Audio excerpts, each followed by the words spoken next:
Class Reloaded, the #1 online show that brings the truth. Showcasing JMB and JKK progress all across the country. The Class Reloaded, we are online every day. Showcasing progress the Liberian way. Well, JMB and JKK, they're making the way. The Class Reloaded, we're shining today.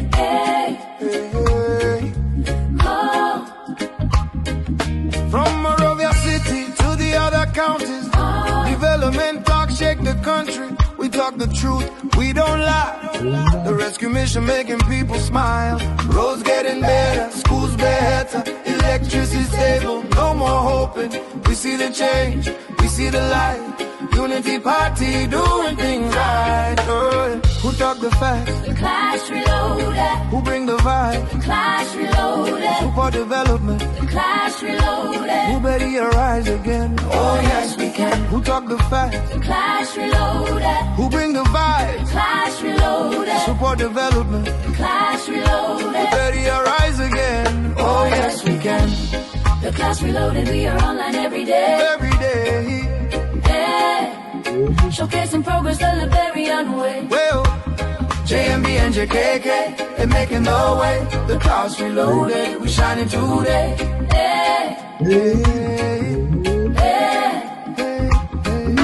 Turn up the sound, let the people dance. Liberia progress, we get the chance. No fake news, we bring the proof. The Class Reloaded, always in the booth. From social media to the street corner, everybody talking about the new order. Respect to the hosts, they keeping it real. Liberia future, that's the deal. The Class Reloaded, Truth. Liberia rising, Progress. JMB and JKK, Develop. the rescue mission, we move soon. The Class Reloaded. True. Liberia rising. Progress. JMB and JKK. Develop, the rescue mission, we move soon.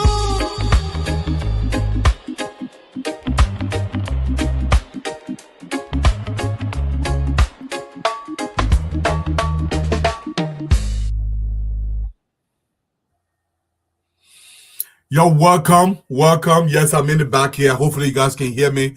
I know it's gonna be a little bit. We're just gonna celebrate 2025 with you guys. I'll play a bunch of videos in the beginning. Some of the lies being told by the former finance minister. Some of the videos that are Liberia. We're just gonna come here, man, and talk about the good times of 2025. Some of the developments happening in the country, and what are the expectations for 2026. What the Liberian people can expect. So yes, I'm in the background here. I just want to play some videos and some of these lies that were told. But before we do that, let's play a couple of videos from the president himself.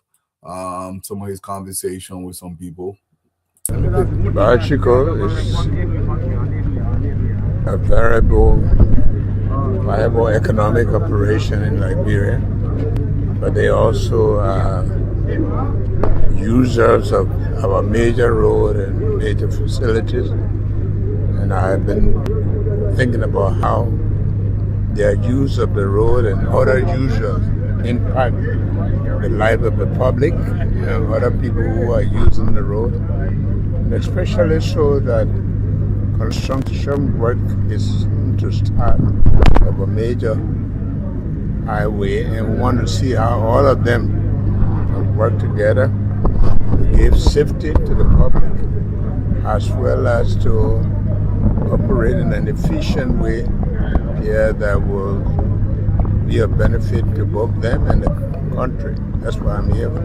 But I just wanted to, out of curiosity, to find out how their functions are going to work, how these ministries will come together to be able to streamline the operation there, and that will provide safety and of economic benefit to the country. Thank you. Well, yeah, let's be thank you to the president himself with full consideration of Chico out there in Western Liberia, how they're destroying the road and what methods to use to make sure they improve that. They're building an entire new pier so they can be able to get the oil out that way. As you guys are trickling in here, I will just play a couple more videos. Let's listen in, especially from the finance minister from yesterday, some of the lies you told and how you were calling some of those lies. Good afternoon. So, folks, we're here along the Bombing Highway, and of course, His Excellency President Boakai is paying a special visit here at the Chinese mining company Baochico.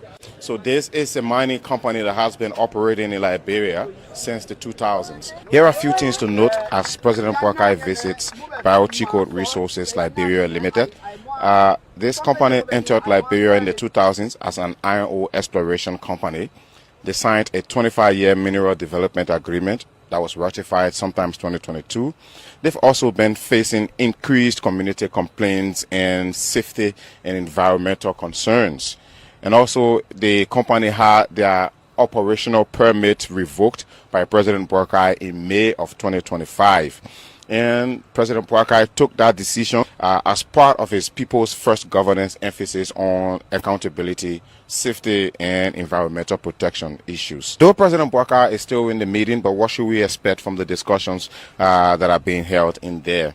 Of course, clarification on the current operational status, whether it is active, suspended, restricted, or under review. We also want to know about that. It's also whether the company is in full compliance with its mineral development agreement.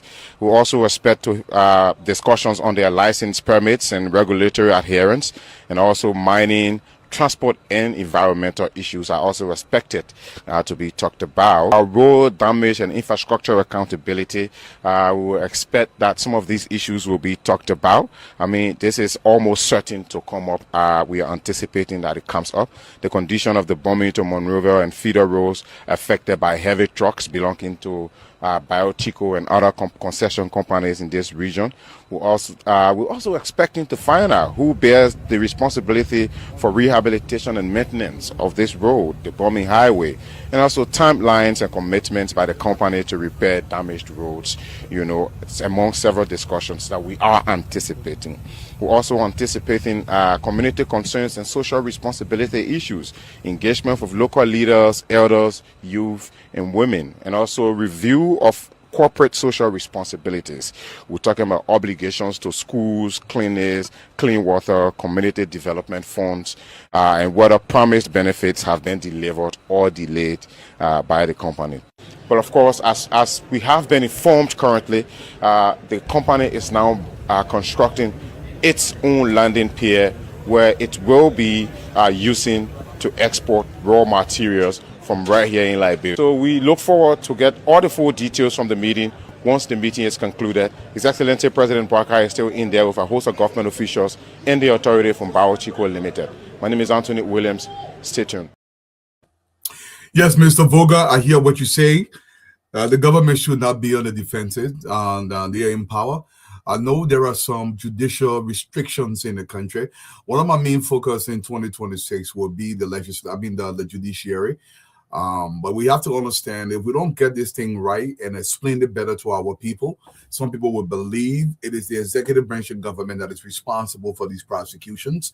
But we have to force the issue. I agree with you, Mr. Voga. We should do more of that. Like I said, I'll play a few videos here where the guys are trickling in here to highlight some of the stuff that's happening in the country. Most of the lies from the finance minister will be coming up momentarily. But let's play this one from another brother. Guys, fire in the Wakami show they would have fire in. Where are those empty-headed politicians who don't know the difference between black and white, who choose one person over the entire nation? Y'all call it, then they can watch the video. Former Minister of Health from CDC 6 years, and now United Party 6 years. Thank you. So what's the difference? The difference, plenty. I will show you the difference today. I will show to elaborate what the difference is. They played our garbage. Which place? The particular Ministry of Health sent our big garbage 6 years. They started our year. They left two buses here. They started taking money from their pocket to buy fuel. After few months, God break down. Through all the 6 years, they start paying their own way.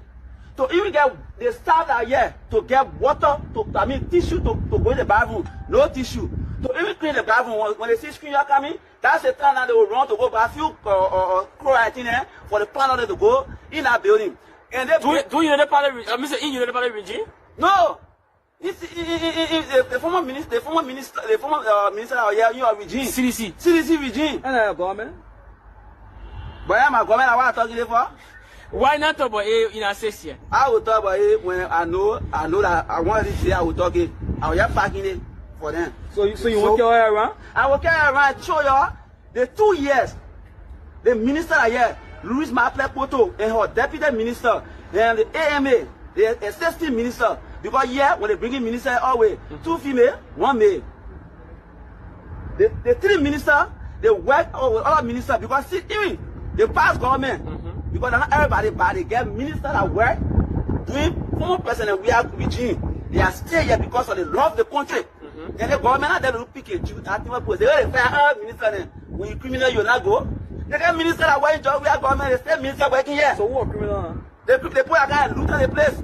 So can you point out some of those ministers that work doing those reports? Go there, you will see. Go there. Go there. You must say go to. One of the things that gave me great joy that is happening to Liberia, it is our brothers, the Seditians, are waking up and recognizing that their country is far superior than an individual. Yesterday, some of our brothers were blinded by this deification of an individual. But I'm so happy. One of the reasons why I come here every day is to send a message to our young people in the country that your life must be more important than the person that lead you. Your children's future is more important. I'm so happy that our young men, the Seditians especially, are beginning to see this. And I'm so excited about this. Let's continue to play some video while these guys are trickling in here. Let me ask you, did the process work? Now you know that the people say that you listed fake company, not you, but those that went out there. The operation was a failure. Well, what was your advice to the president thereafter? Did you guys deceive the Liberian people, the central bank, the government as a whole? Did you guys deceive the Liberian people in this operation of the 25 million pop-up exercise? My knowledge after that is that whatever the central bank have been doing under my president, now I know they did not know what they were doing. But I will not Samuel to a responsibility there. I will not economic management responsibility. So then how you doing, guys? Look, we've been telling you, these people, they were in government and they never knew what they were doing. There are 2 key places that holds the government. The central bank, that is responsible for the monetary arm of the government, and the finance ministry, that is responsible for fiscal governance. Tonight, share this podcast. Samuel Twe is on Spoon Talk. We thought he was going to talk something relevant, but it is a blame game that he's on. We will break it. And kaput marker, and I'm speaking Dutch now. We will break that interview down and bring to you how messy George Weah's government was. You will hear Samuel 12 telling you that even under George Weah, the central bank, the operation that was going on at the central bank, it was a mess. The central bank did not know what it was doing. 6 years under George Weah. That is why you saw inflation at that. Yes, my brother, I know I'm not on screen. That's intentional. We are playing this video, and we will come back to them and explain most of them as we go along. You don't give your country to men and women who don't know what they're doing.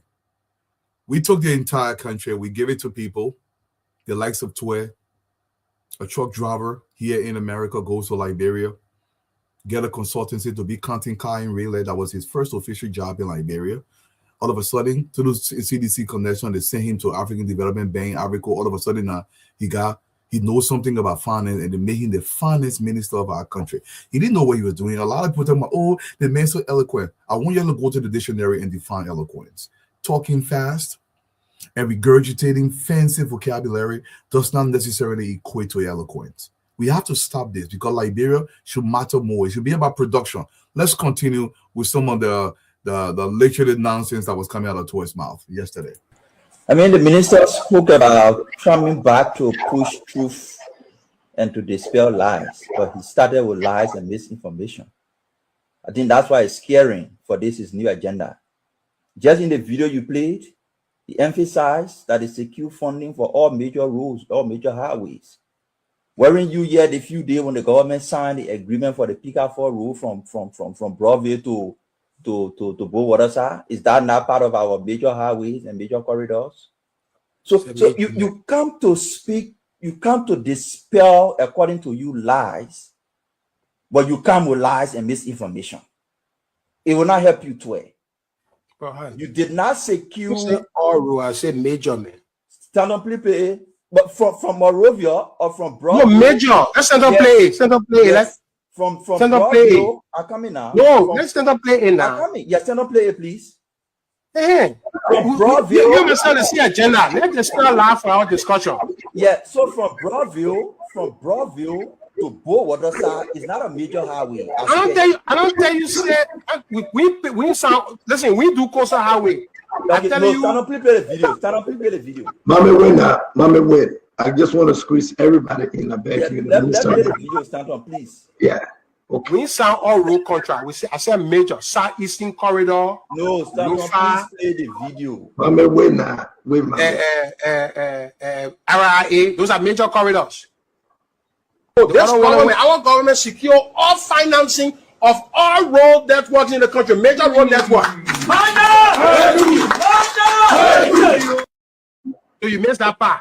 Which part say sorry now. Which part I missed? We are partners in the truth business. No, which part I missed? I'm saying the major road part, the major part. No. Detour. Say sorry now. Say I didn't hear the major part. Detour. Agree honestly. Detour. It's okay. If you say major, Detour.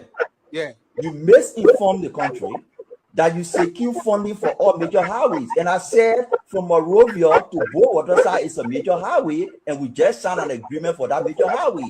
And there are several other major highways that most of the major highways. Next person. You said, oh, I will start the same way I started. Samuel Tuer is beginning his truth-telling campaigns with lies and misinformation. And it will not help him. The video, he said, the government secured funding for all major roads in Liberia. Few weeks ago, we signed the agreement for the road from Broadview to Bowatersa. That's a major road. From Broadview to Bopolu City has no agreement. There is no road. The government is currently in the process of negotiating for that. Just 2 weeks ago, Gafwan was signing with the Kuwaitis for funding for roads. So as the government signs more agreement and invests into road, Tuer's lie will continue to be exposed. So yes. And I want you to understand something. Liberian people, just because somebody yelled 24/7, that does not make them eloquent. If a person comes on a network and is not willing to allow other people to make their case and they continue to interrupt, they are not eloquent. They make a lot of noise. One thing Tuer is very good at is making a lot of unnecessary noise, and then people will stand behind you and say, Paku, you're strong. These boys lie. You know, I should have taken up Stanton's offer to come on the show yesterday to quiz this guy. But I will actually be on that show on Saturday, because this is one of the things these guys do. They get loud to the Liberian people, and we'll play one or two more, and then we'll bring, I see my brother Onano guy in the back there. Let me play this one for a second. Yeah. Minister Stuart, 2.6, you met there. That's when correct. You left office, what was the poverty level? The poverty level in 2023, the number of people who are poor are 3.2 million. So that you're telling us you added around 600,000. That's what I'm telling you. That okay. COVID, all that stuff. Yeah. So, let me understand one thing. More than 3 million people are in poverty in Liberia. Let's be honest now. Don't say. So I want to give you the chance to address this. 3 million people, about 3.something million people are in poverty in Liberia, meaning they are living below the poverty line on the United Party. That's correct. So when you met poverty, right? When you met poverty, right? You took it a little bit higher. Am I correct? The CDC government. You didn't reduce it though. You took it a little bit higher. Am I correct? COVID-19 and the macroeconomic. Don't give me reason. I just want to go to the numbers because no, don't give me reason. Let me ask the question and then I'll meet myself. Where did you meet the Mr. Poverty? 2018. And where did you leave it? 2018. 2023. 2018 to 2016, 2.6 million Liberians are in poverty. 2016. Okay. In 2017, 2,600,000, according to the World Bank's projection. Again, let's stay with projection. There has been no poverty study since 2016. That's how I wrote. No poverty study. So everything we're doing here is projection, but it's good to project and build on it.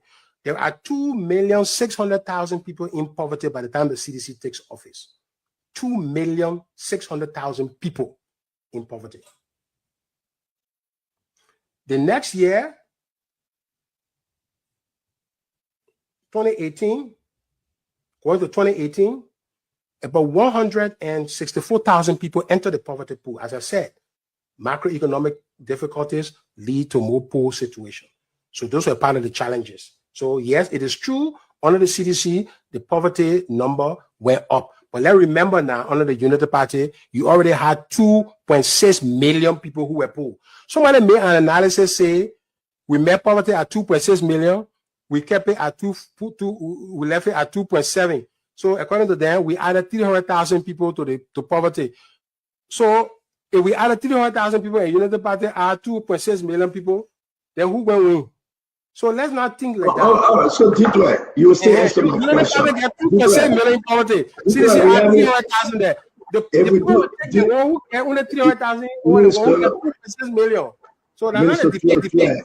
Yeah. Minister Square, 2.6, you met there. That's when correct. You left office, what was the poverty level? The poverty level in 2023, the number of people who are poor are 3.2 million. So that you're telling us you added around 600,000. That's what I'm telling you. That COVID and all that stuff. Yeah. The population is growing. So when the population is growing and there's macroeconomic difficulty and COVID, the whole world, about 1.3% of the people went into poverty after COVID. In Liberia, only 0.3% went into poverty. So Liberia beat the whole world. Liberia beat the world in terms of. So you were talking about the whole world. Let's talk about Liberia. But you got to compare. No, you can't. No. Hold on, Chief.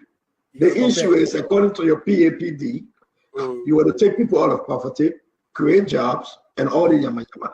The people believe you. They believe you, and they elected you. 2018, you came to power. When you met poverty, you didn't reduce it. You left office with 6.something million, thousand in poverty. So the argument here is, Russell, I'm going to hold the minister that you didn't achieve your poverty goal. But we never said we achieve it. I will nowhere in CDC we have ever said we achieve our poverty goal. CDC would never have achieved it. But then you cannot say. Yo, young Liberian, you see how difficult it is to lie? It's extremely difficult to lie. CDC both men are Samuel Tuer. Samuel Tuer will mention words the economic shock. And CDC don't understand what it means. They be jumping around. Inflationary gap, macroeconomic policy. He regurgitated his fancy vocabulary because this is what they are used to doing at LU on the Palava Hall. And that's supposed to mean something, to a lie continuously. Let me put this into context for you. In 2005, when we came out of the war, there was no number indication, but realistically, the entire Liberia was poor. In fact, it is still majority poor. When he said, Ellen left poverty at 2.2 million, he's not saying the whole statement, but he's lying again because he doesn't fully understand what he's saying. Let me explain this to you. After the war, everybody was poor in the country. That means Ellen meant literally 100% poverty rate in the country. If Liberia population were 5 million people or were 4 million people, let's assume Liberia entire population in 2005 were 4 million people. If Ellen brought it down to 2.2 million people, that means Ellen reduced poverty rate in Liberia by almost half. but almost half of the population was reduced. So by his analogy, he's lying and misleading the Liberian people by lying and mentioning economic shock, COVID rate adjustment, monetary policies from the central bank that expands fiscal policy. He's just putting all the mumbo jumbo together for people who don't understand what he's talking about. Twer is a con artist. If you notice, he will not allow you to even ask the question. He will put so much information there and it makes it appear as though he's saying something. This is the kind of nonsense this boy did to our country. And they think this was okay. I'm going to bring my brother Honorable Nanuga on the screen. Myself will come on the screen. And we'll just talk today. Just briefly, we'll go back over these little things that people understand some of the things that were happening to the country. He said it took nobody out of poverty. In fact, under CDC administration, Liberia got worse, according to the finance minister himself. And every single Liberian knew that the entire country got worse in the country. Economically, the country went down the drain. They improved nothing in the country. Nothing was improved in the country. Everything you see, they're quick to take project. Oh, this is my project. This is my. No, I was not on the screen intentionally. I was just in the back. I wanted to play this video without having to be on screen. So that's why I did that. And continuously they did this. And I want young Liberia, especially my brother, the seditionists, must understand this. Don't allow these people to lie to you. Their children will have a far better future than you. Do not love any president more than yourself. This is so important. Do not deify. Don't make anybody your God because they did not care about it. Look at what he's saying today. 600,000, even though Ellen Johnson served 12 years, I gave her 12 years, and she had 12 years. When CDC came to power, they made Liberia worse. Additional over 500,000 Liberians went back into poverty. Now, there is this misconception that because these boys were doing nothing in the country, they were dividing money amongst people. You will see some people in our country say, oh, Joe, we had time, money was floating. Every time the boys get ready, you could print money. No responsible government just print money. If you print money, there must be something that's backing that money to make sure that money is strong. When you saw money floating around Liberia, so many things were going on around that they would print the money, and rather than doing the development to help the country, they will put the money in boxes and give it to little young boys and young girls that are impressionable, young adults. Give it to them and say, well, the country is sweet. The country is not sweet if we don't build the infrastructure. This is why they are quick to claim now anything President Bouaka does in the country, that our project. This is shamelessness because they know they have no project in the country. They destroy almost everything that is being fixed. The UP government came to power to literally fix what these boys destroyed. And they come back shamelessly. The president we had just said yesterday, the overhead bridge down my project, to go to the history of the overhead bridge. Do you know the Chinese left the country because they felt they were so irresponsible they were not willing to work with these guys? Don't let the likes of Twer mention fancy economic term, economic shock, social and monetary policy that expands the economy, budgetary alignment line 2. He's saying all the things to confuse people. Took 27 million people out of poverty. He's not corrected that.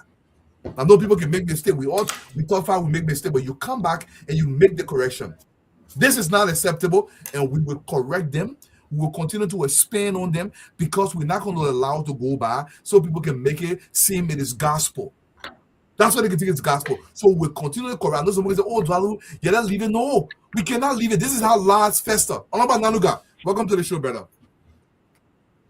Thank you, my brother. Thank you. This eve of the Yuletide entering 2026 is important for us to announce to the world that we have the capacity to sacrifice and be dedicated no matter the time, to let the world know that nothing will pass them and allow them to suffer the way they suffered before. In this going, I would like to take on the first topic that has come out of Twer's speech, and that is the conditionality that counts poverty.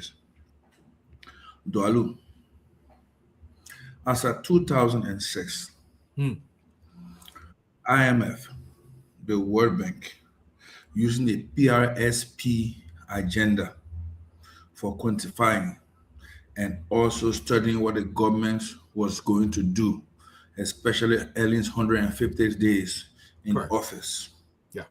The report showed that over 75% of Liberians were impoverished, under the poverty line. So if Dr. Professor Emeritus Administrator Tuer comes and says that as at 2017, there were 2.6 million persons under the poverty line. It means Ellen did a beautiful job when she was handing over to them. Now, something else. He said in 2018, just from 2017 to 2018, it had increased by over 100. And I say to you again, as at 2006-2007, Liberia had a poverty ratio of over 75%. So if we're 5 million, we're looking at between 3.5 to 4 million plus people. Now, Ellen took that all the way down to 2.6, which was almost 50% mark. Exactly. Now, when you look at it carefully, he says as of 2023, we had jumped back to pretty over 600,000. That's right. I believe it's high, but let's go by that number. There are several reasons for poverty, and Tuer lied to us today. Forgetting to know that some of us did do the same courses he did. That some of us did go to school, and some of us have been in business for years, so we've been practicalizing the very knowledge of both the academic classroom, which is the curriculum, and the non-curricular, which is our daily activities, which is pure experience. Thank you. I want you to know that there is nowhere in the world that just the issue of epidemic will determine how poor the people are. What determines most is your engagement on the government policies, how the government engages on the rule of law, how the government engages on good governance, how all the various key pillars of government, when they are working well, it builds citizens' confidence. Exactly. And provides serious catalytic responses in the private sector. Those are the indicators for eliminating poverty. It is not just the fact that you must be working in the civil service. No. So when Tuer comes out with the hula balu, like I told you, Tuer's hula balu has been properly propagated, but forgotten to know that as time goes by, people get wiser. The only agreement that the whole structure of the campaign for destructive change had was to make sure that they come out and talk big book and rhetorics and will convince the regular Liberians to vote in one direction. Exactly. That failed because the people of common reasoning, the people of common sense, the people with their sixth inbox sense decided to speak to the people from homes to homes, and the difference was made. There is no way that a president who won about 13 to 14 counties in this country should have lost just after 4 years if there were no square pegs in round holes surrounding him. Let's go back and forth. Let's go back and forth. Because sometimes, what people got to understand, and something is happening in Liberia. It gives me great joy. Look, I don't care about President Boakai. I don't care about him. I care about the Republic of Liberia and what President Boakai can do for my country. Young Liberians, especially my brother Seditians, must understand this. You care about a person to the extent that they change your lives. This is what you should be championing, and I'm so happy that Seditians I'm seeing through this lie coming from the likes of Tuer that is now willing to come on air. So we're putting most of your back into poverty, taking our young children. That thing used to help me, the young girls in the country, young boys in the country, take them to party headquarters and make them shake their bonbons on stage without any economic policy of any kind to change their lives in our country. I want you to watch this 30-second video all about Nanuga. In the beginning, President We Are Focused was not even thinking about Liberia in any way. Watch this short video. I noticed nobody was going in hard with the tackles on you. Is that a sort of a presidential decree? No. They're afraid. They're afraid to mark me because, I'm the best dribbler, and if they try, they will dislocate some of the body.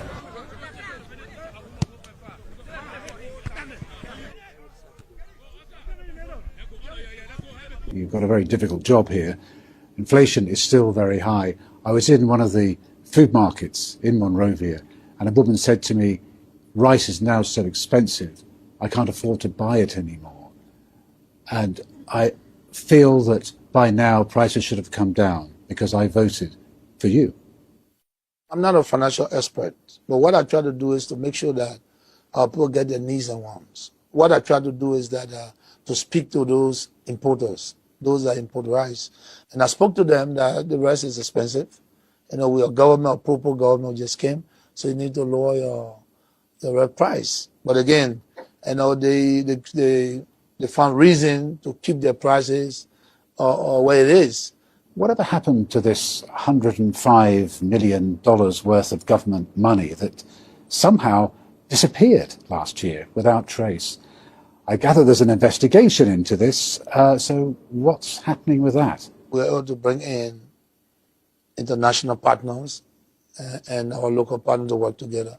And we are still waiting for the final results. And then when our results come in, we'll be able to let the public know what happened to that missing money. It's an awful lot of money to go missing, isn't it?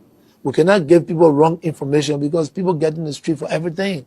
So what we need to do is that, look, even if you have, if you think that something happened, you got to have facts. You understand? So we are looking for the facts. So that if anyone is culpable, definitely they will face the full weight of the law, and the law will take a course.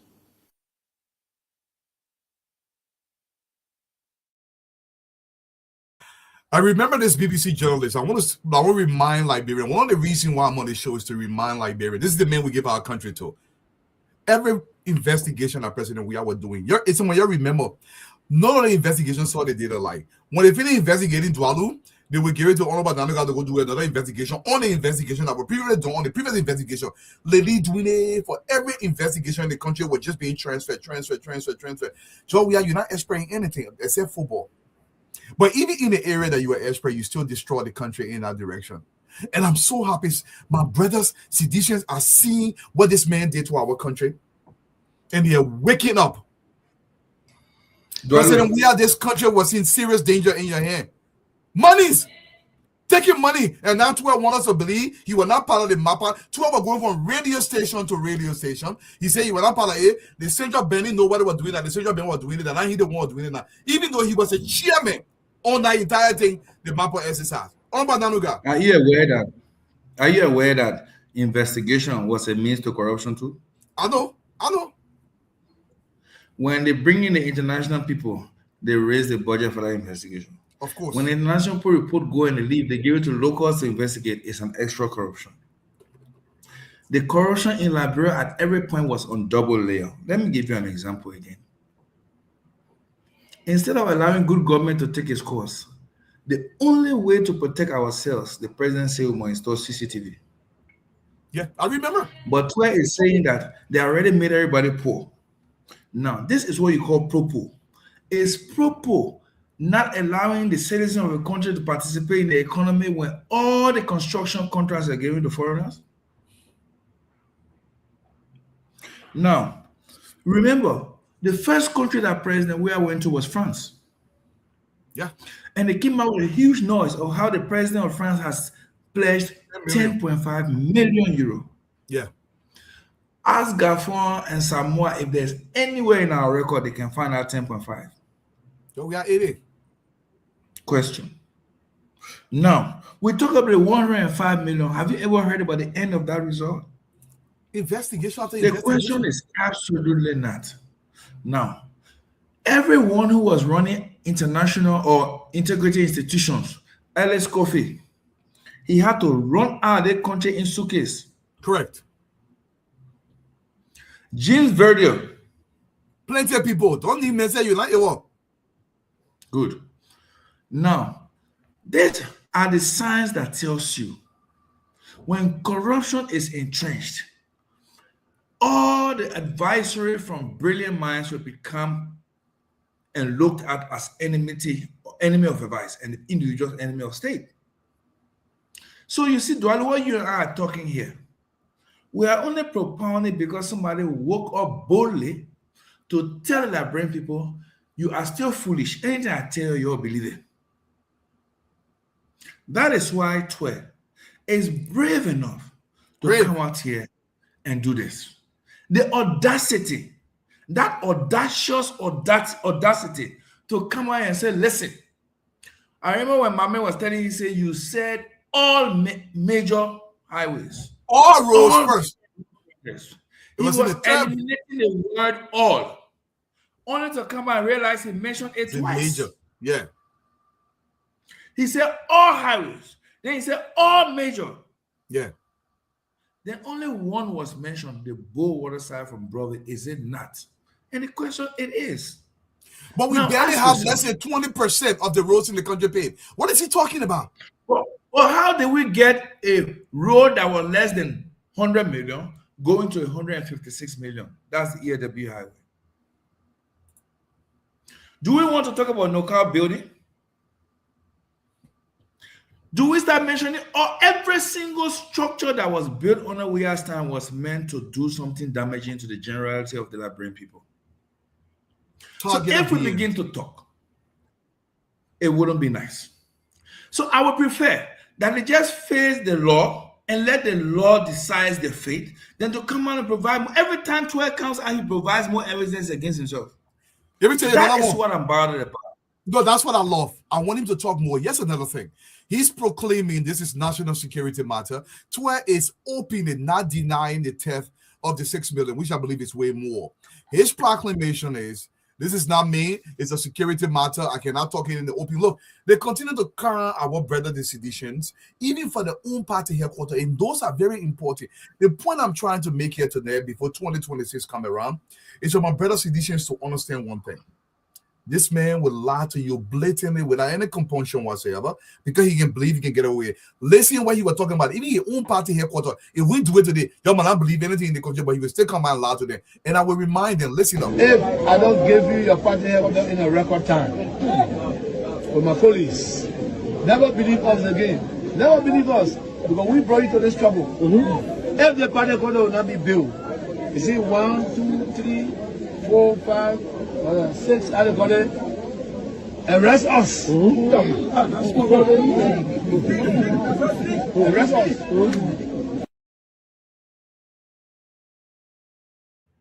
He recognizes that if it not being record time, send the program. The new Vlad giving our beginning, they're testing the soil. They're testing the soil because President Weah knows something. He know when he sent the money to those vultures that almost 2 years, the man ain't get no pay, the man will whack the money. So he said he won't be present before he even do anything on the ground with it. The record time not pass, months don't go by. The point I'm trying to make, they make him blatantly lie. Only a few Liberians, they call themselves Weahshin, people that were direct beneficiary, who believe that in order for them to come back to finish the horse that they were building, Joe, we have more get buying power so they can finish the whole. I think there was a video here. Hold on, let me see. Only foolish people and only grifters who say, through crack coffee, drink water.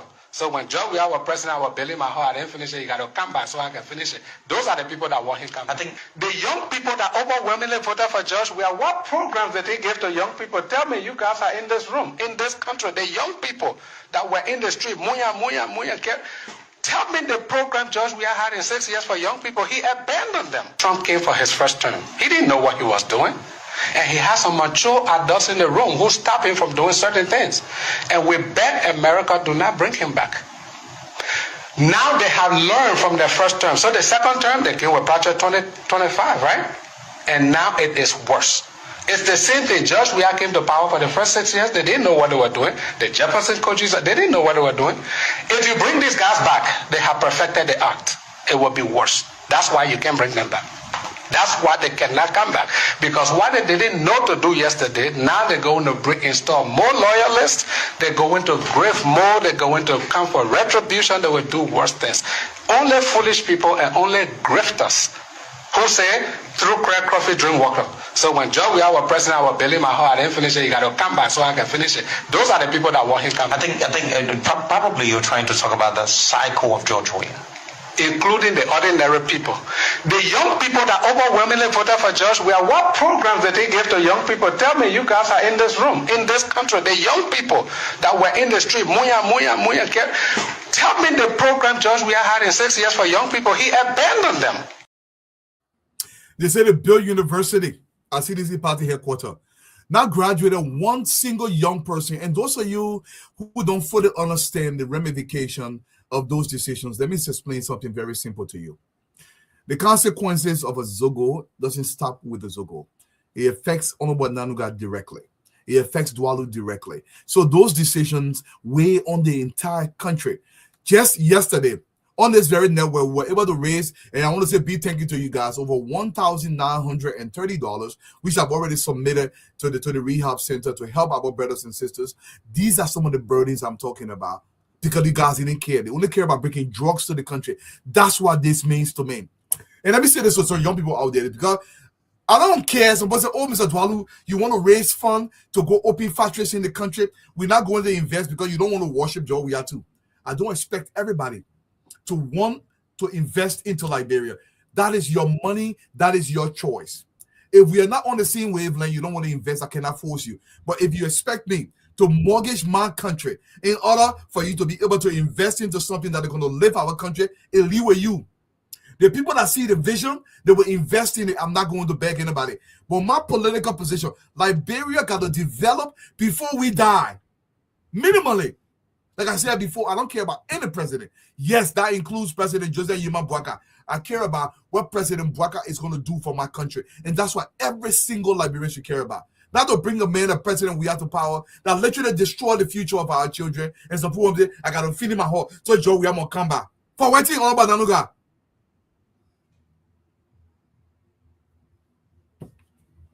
It's sad. It's sad. It's sad. Thank God you as a person already have your businesses in Liberia. If not, everything you do in this show, they will attach it to one form of corruption or the other. I'm pretty sure they were going to. Thank God. I'm here. Where the CDC tell her, I've finished everything? Oh, yeah. It was in CDC time, and that makes it unique because nobody can point finger to somebody like you or I. And if we tell them that we have not collected salaries since we came to government, we're doing everything to make sure our people get better, they were like, how would you not collect the salary? It's unfair. You should collect it and share it with us. But we know very well that this country, if nobody's prepared to sacrifice, then it means that we are all going to keep saying, think about what the country can do for you and not what you can do for your country. And when that sentence comes and say, we must do with responsibilities and obligation what we can do for our country and not wait for the country to do for us, it's simply saying that be your brother's keepers. The last government that came, the marauders were strong. The looters were fantastic. Yeah. The equation was all on the wall for interpretation because there was no secrets. But amen. When he reigns supreme, nothing makes sense. Look at the excuse. My father and mother were all right. I had everything I wanted. So nobody would think I was not born into wealth. Can you imagine that? Look, when you listen to that and know that mortgage was already killing a man before he became president, then you hear that he had $89 million in a bank. Which bank? A whole football career, he never made 89 million. All the football he played never made 89 million. When President we are playing football, they were not paying people like that. This is public record. Anybody can look it up. There's one guy called General Walker. He was the one training the Isakaba boys at the estate of 49. Do you know how much that guy had? He had close to $3-4 million. They sucked him until he nearly became a beggar on the street of Monrovia. He actually became a beggar. Yep. We were supporting him. Name all those who ever came around if they didn't live poor. Not one left comfortable. The only people around the former president who were comfortable were people who were con artists, like Snow. Anyone who you see survived around him and still surviving have to have the Snow gene in them. Yeah. And to be straight to you, we say Rawlings was crazy, but Rawlings is celebrated today for putting Liberia and Ghana on the right trajectory. Why is Liberia named so sweet? Have you been to Costa Rica? You find that the name Liberia is a powerful name on the street. Of course. Have you been to Nigeria in Abuja? The name Liberia is the longest street and avenue. Have you been to Ghana? It's the diplomatic serene that is called Liberia. DC, Liberia. London, Liberia. Brazil, and every southeastern country in Africa have one of the longest and the most proud streets named Liberia. Aren't we blessed? Super blessed. That one man decided to come with his crew of con artists and chose to celebrate. Our biggest issue is that we still have people in our government who do not see a reason to speak out. Because what we do here is life risking. I know. The people call me. I know. It's life threatening. But Liberia for the men and warm. I mean, I know you got that thing again. Go. Liberia for the one men and warm. The beautiful thing of Dualu is that one mother cannot born 3 children, 10 children. You know what? When you talk this one is mad and the others are. They just hibernating the madness. Look, somebody posted here on the Bananuga before the UP6 years over. We gotta get hungrier by the day. They will sell. Samuel Twe could not finish a 3-bedroom house before he came to government for over 10 years in Liberia. He could not finish a 3-bedroom house. They made a multi-million-dollar now. Let me tell you something. What President Bouaka is doing to the country. For some reason, people say nothing have changed. Let me show you a 30 seconds of some of the massive change happening in the country. Liberia will get better. And we're not going to keep quiet about Liberia because it's bigger than any one person. Look at this and tell me, thank you so much, my girl on CNN and Siata Tengbe for sending me the short video.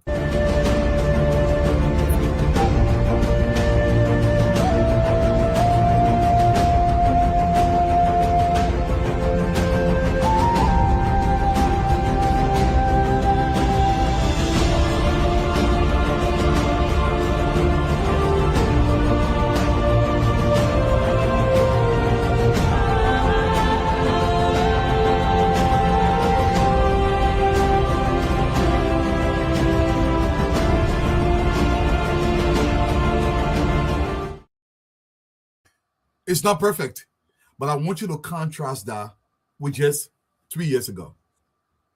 A dark village. Look, for those of you who are not being plain, when you come into Liberia in the night, you're hacking, you sing, you say, hey, God. We used to be forced to book hotel at RIA because you don't want to travel on the road in the nighttime. Because most of the planes that were coming to Liberia were coming at night.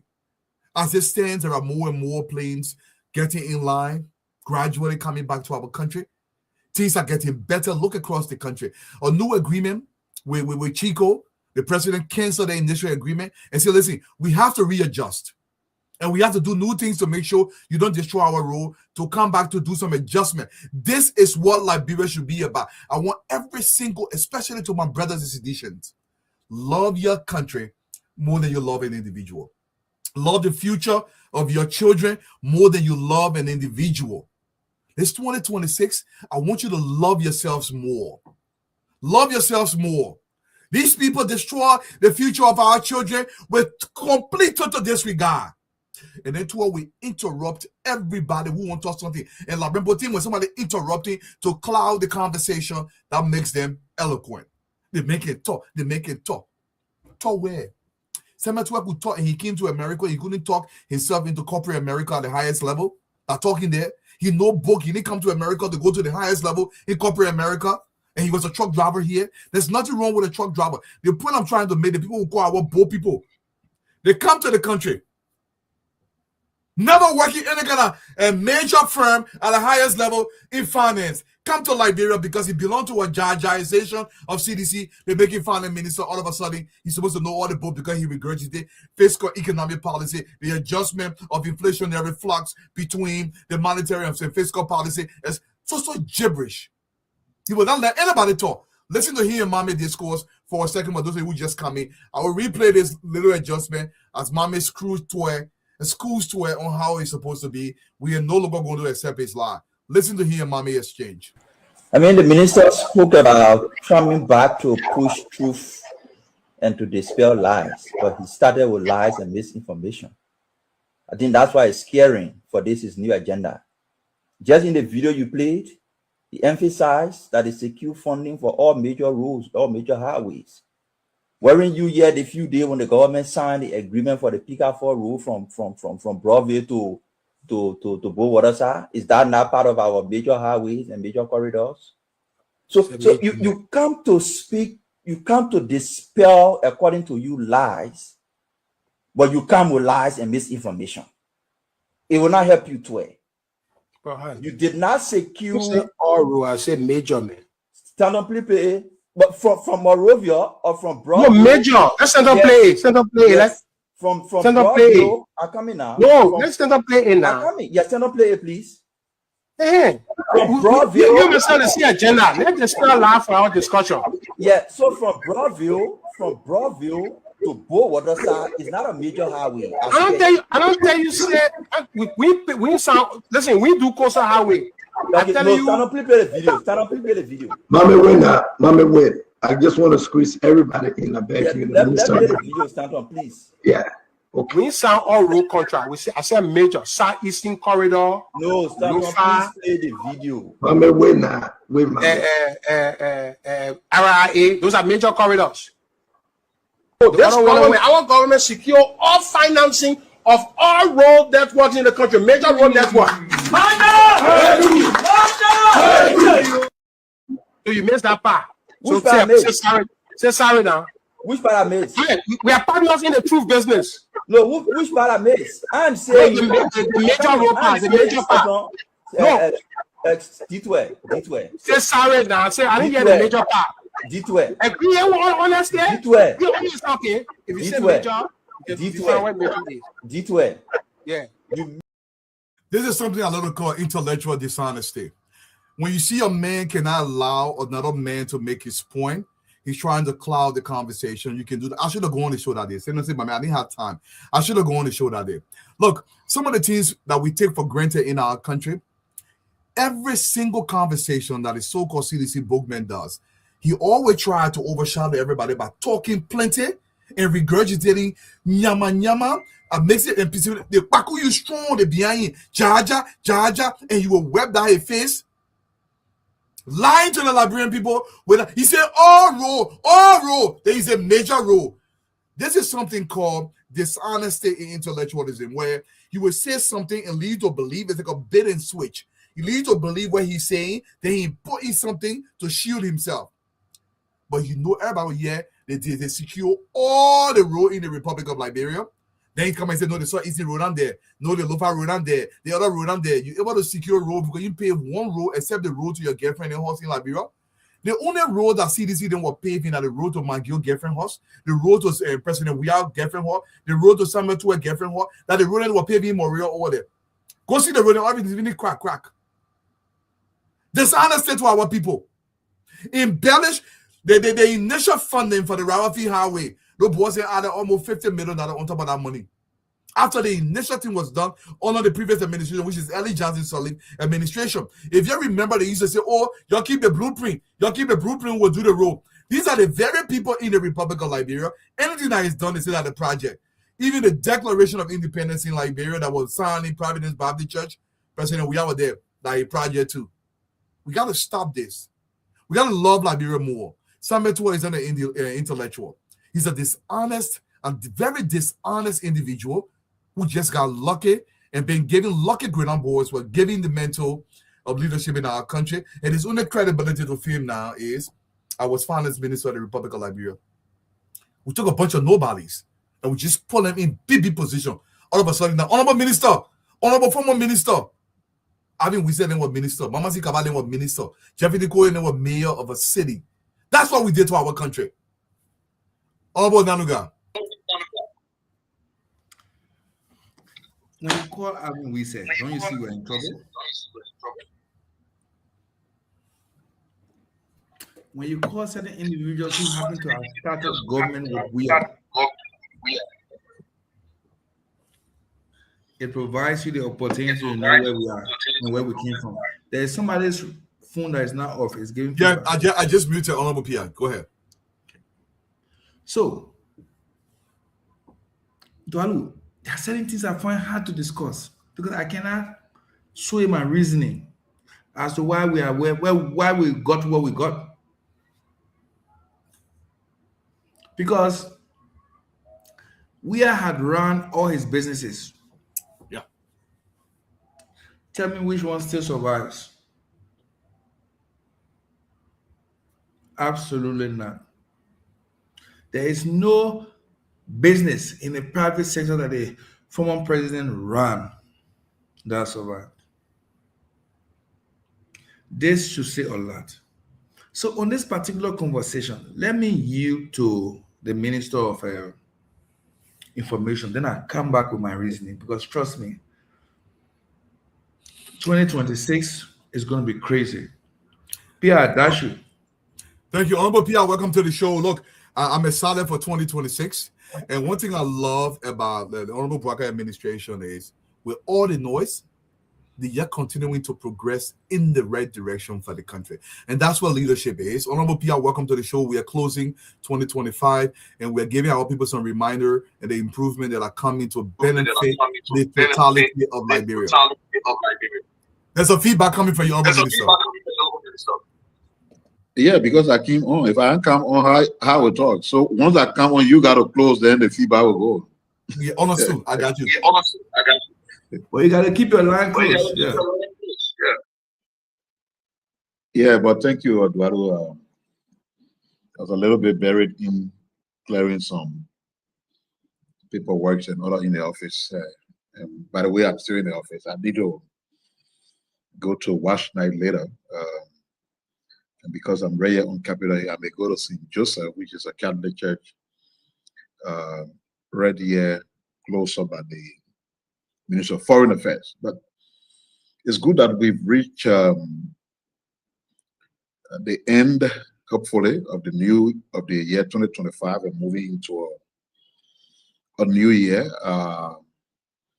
As a spokesman of the government, for me, I feel very elated about our performance.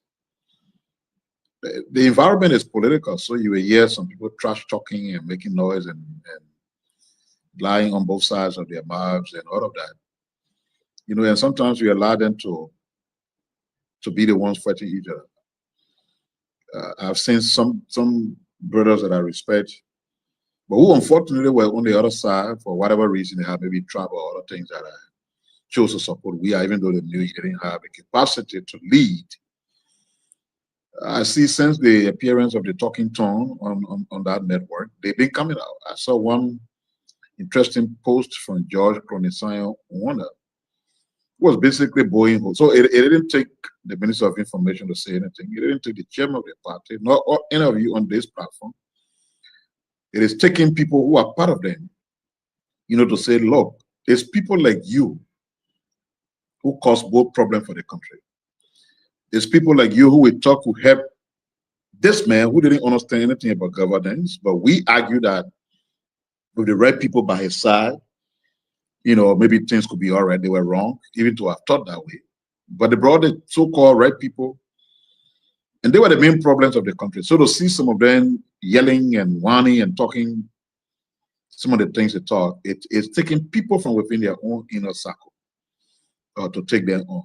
Look, and to the best of our knowledge, for some of the things we know, if they are succeeded in raking the election as they intended to do, even that man who talking all over the place, the hidden court, was never going to be a factor anywhere in the government, to the best of my knowledge. You know, so basically, I'm not sure if he even fighting for Weah because he knew what the situation was. when we had lost the elections, he was one of the first few persons who tried to go to the house, and a clear instruction was given that he should not be allowed in. So he's not doing what he's doing because of he's not doing it either because of CDC. He's dangling, like a dangling modifier in his legal challenges, and he wants to give himself some voice. Unfortunately, he's causing more damage for himself than even finding the voice he wants to find. So, like I said from the very beginning, we're doing great. I'm very pleased when I gave the press briefing yesterday based on accounts of what different sectors give me. I feel good. I want to challenge some of our other colleagues who are managing other sectors to do same. So we talk, because it's not about them. It's not about your sector you manage and you. It's about telling the story as to what the government has done or is doing. And so if you're not media friendly, if you're media shy, we're not forcing you to come. We say, give us the information. And I'm not sure that should be anything difficult for anybody to do. If Dwalu is running an entity, Dwalu should be fully open with what he's achieving. Absolutely. So if somebody asking and say, Dwalu, we want to know what you've achieved this whole year, at Dwalu's fingertip, you should be able to tell people. How is that a war for some sectors? So we hope that those updates will continue to come so that we keep having the conversation, establishing what we've done. And I was just driving this afternoon, coming from my house, because I came to work not in the morning but later in the afternoon. And from Freeport to Douala is supposed to be a 4-lane, but the road has always been 2-lane. The extra lane they are creating to make it 4-lane is being worked on as we speak. As we speak. As I was coming, the yellow machine had cleared the other side that will have the other 2 lanes, because most part of that road is still as solid as rock. So I guess what they would do, the existing 2 lanes, they will work on the portions that are bad, but the additional 2 lanes they are adding is a completely new road, and therefore they're starting with it. And I was they've just done any asphalt work, but just the earth work alone. And I drove and I look ahead of myself.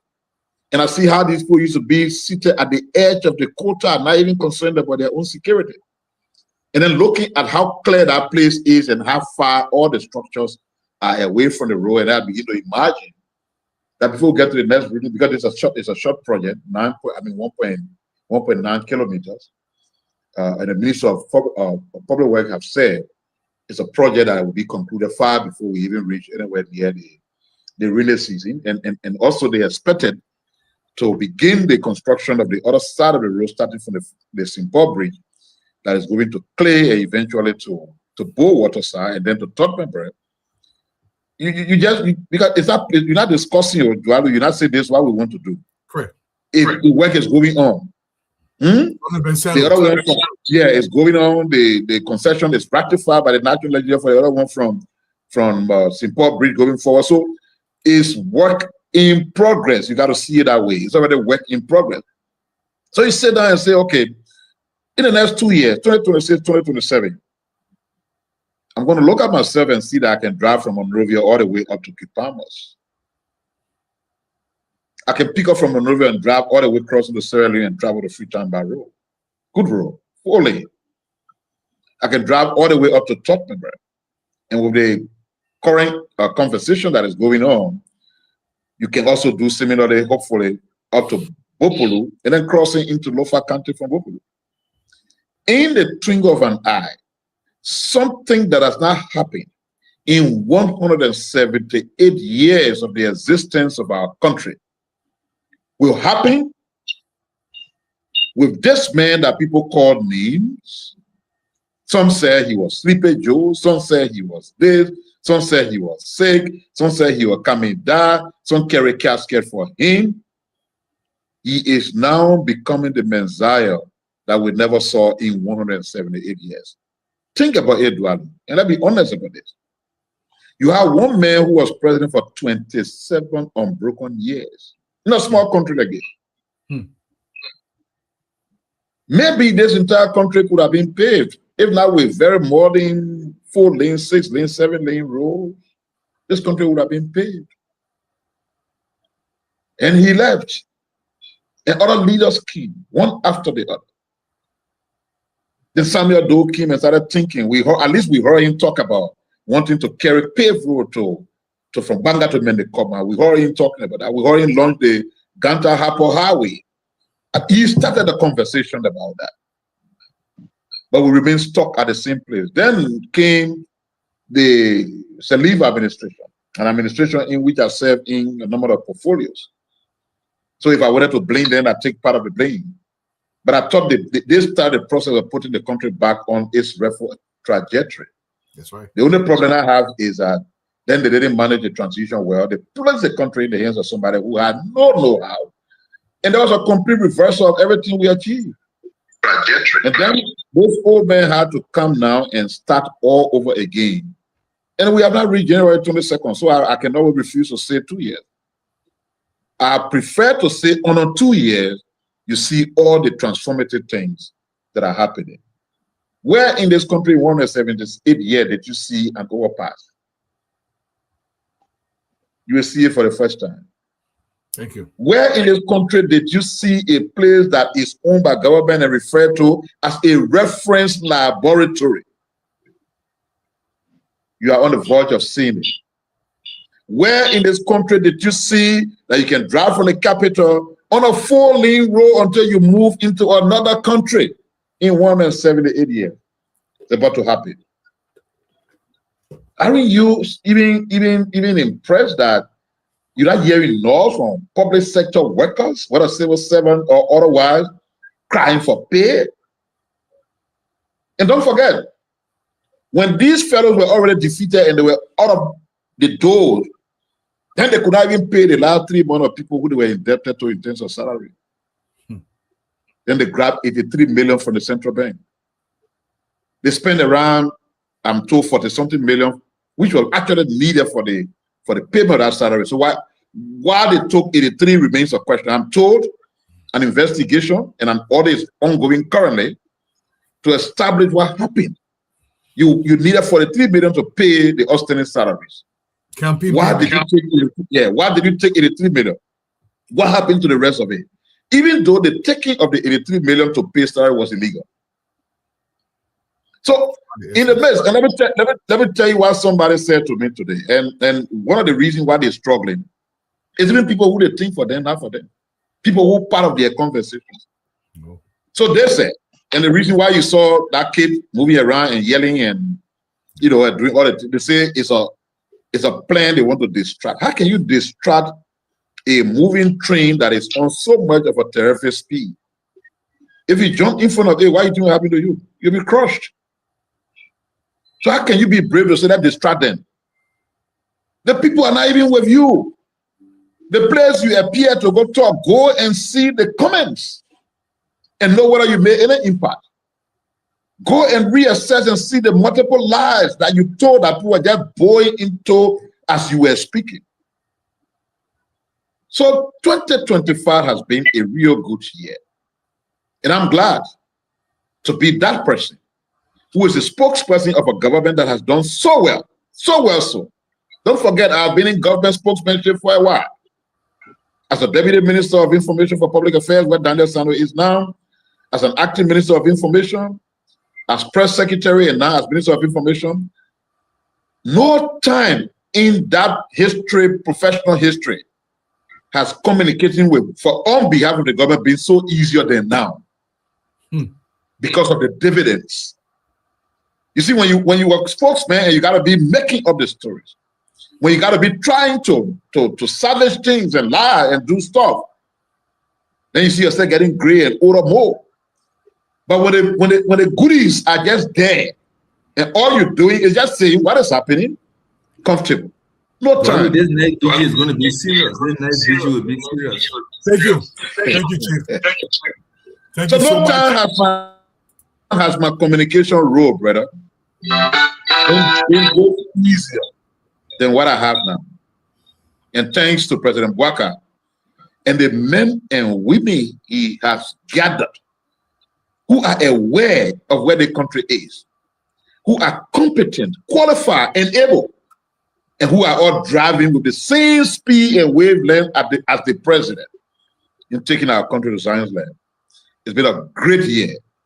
I look forward to it being even easier with all these things that have been finalized. It will even be sweeter and more easier. Let me rest my case. I just wanted to enjoy the time because Chris said he was urinating to me. I wanted to enjoy it. All right, thank you. All right, and we are grateful, Honorable Minister. We hope it become easier and easier. Cole, welcome to the show, Mr. Bland. It's a pleasure and a privilege to have you on join this afternoon. Cole, we're just talking generally over the last 1 year regarding anything surrounding anything. And as ever before, you look like an African Queen postcard. I must say this. Welcome to the show, Cole. What do you have in your head regarding anything? Nothing that's in my head. It's been a good year. I've had a lot of good things happen and a lot of tragedy here. Also this year, loss of family members and friends. But this is life. This is what life is. Life is ups and downs, and we are only here for a moment. This world is not our home, as we say. My hope for the upcoming year is that we spend more time and effort in enlightening ourselves and our country and our fellow citizens about our country and who we are, who we've been, and what we've achieved. We need to really recognize that Liberia's existence is triumphant and miraculous. Liberia's story is a David and Goliath story. It's an incredible story, a miraculous story. We shouldn't even be here at all. If you really study the history of Africa, you should realize that Liberia's existence is miraculous. We survived the Berlin Conference, the partitioning of Africa. We ushered in independence of our fellow Black African states courageously, triumphantly. And the giants of Liberia who have brought in this new Africa that we see, where people are free and still sovereign, though somewhat, economic sovereignty hasn't always been achieved. We need to put Liberia back in her rightful place. And it begins with understanding what happened. My family and I visited the African American History Museum in Alabama. And they have people at that museum, random people that have not contributed a fraction of what the great people in Liberian history have contributed to the African world history and legacy. Liberia is not even mentioned, not even as a footnote. And the reason is we don't market our country in the context that it deserves. We allowed ourselves to be erased. We allowed our children to vilify our past. And my hope for our country in 2026 is that we resurrect the truth. Was Liberia always perfect? It was not. No country is perfect. No country will ever be perfect because we're humans and we're flawed. Was Liberia great and triumphant? Is Liberia responsible for leading the charge and the cause of African liberation? Yes, it is. And until we recognize that, we're going to continue to strive for mediocrity because we believe that we haven't done anything. The next thing I would really love to see going into 2026 is that the diaspora that I'm a part of, the Liberian diaspora, can utilize its skills and its talents and its voluntary service to help uplift our country in ways that we haven't collectively done in the past. And I want to commend President Boakai for having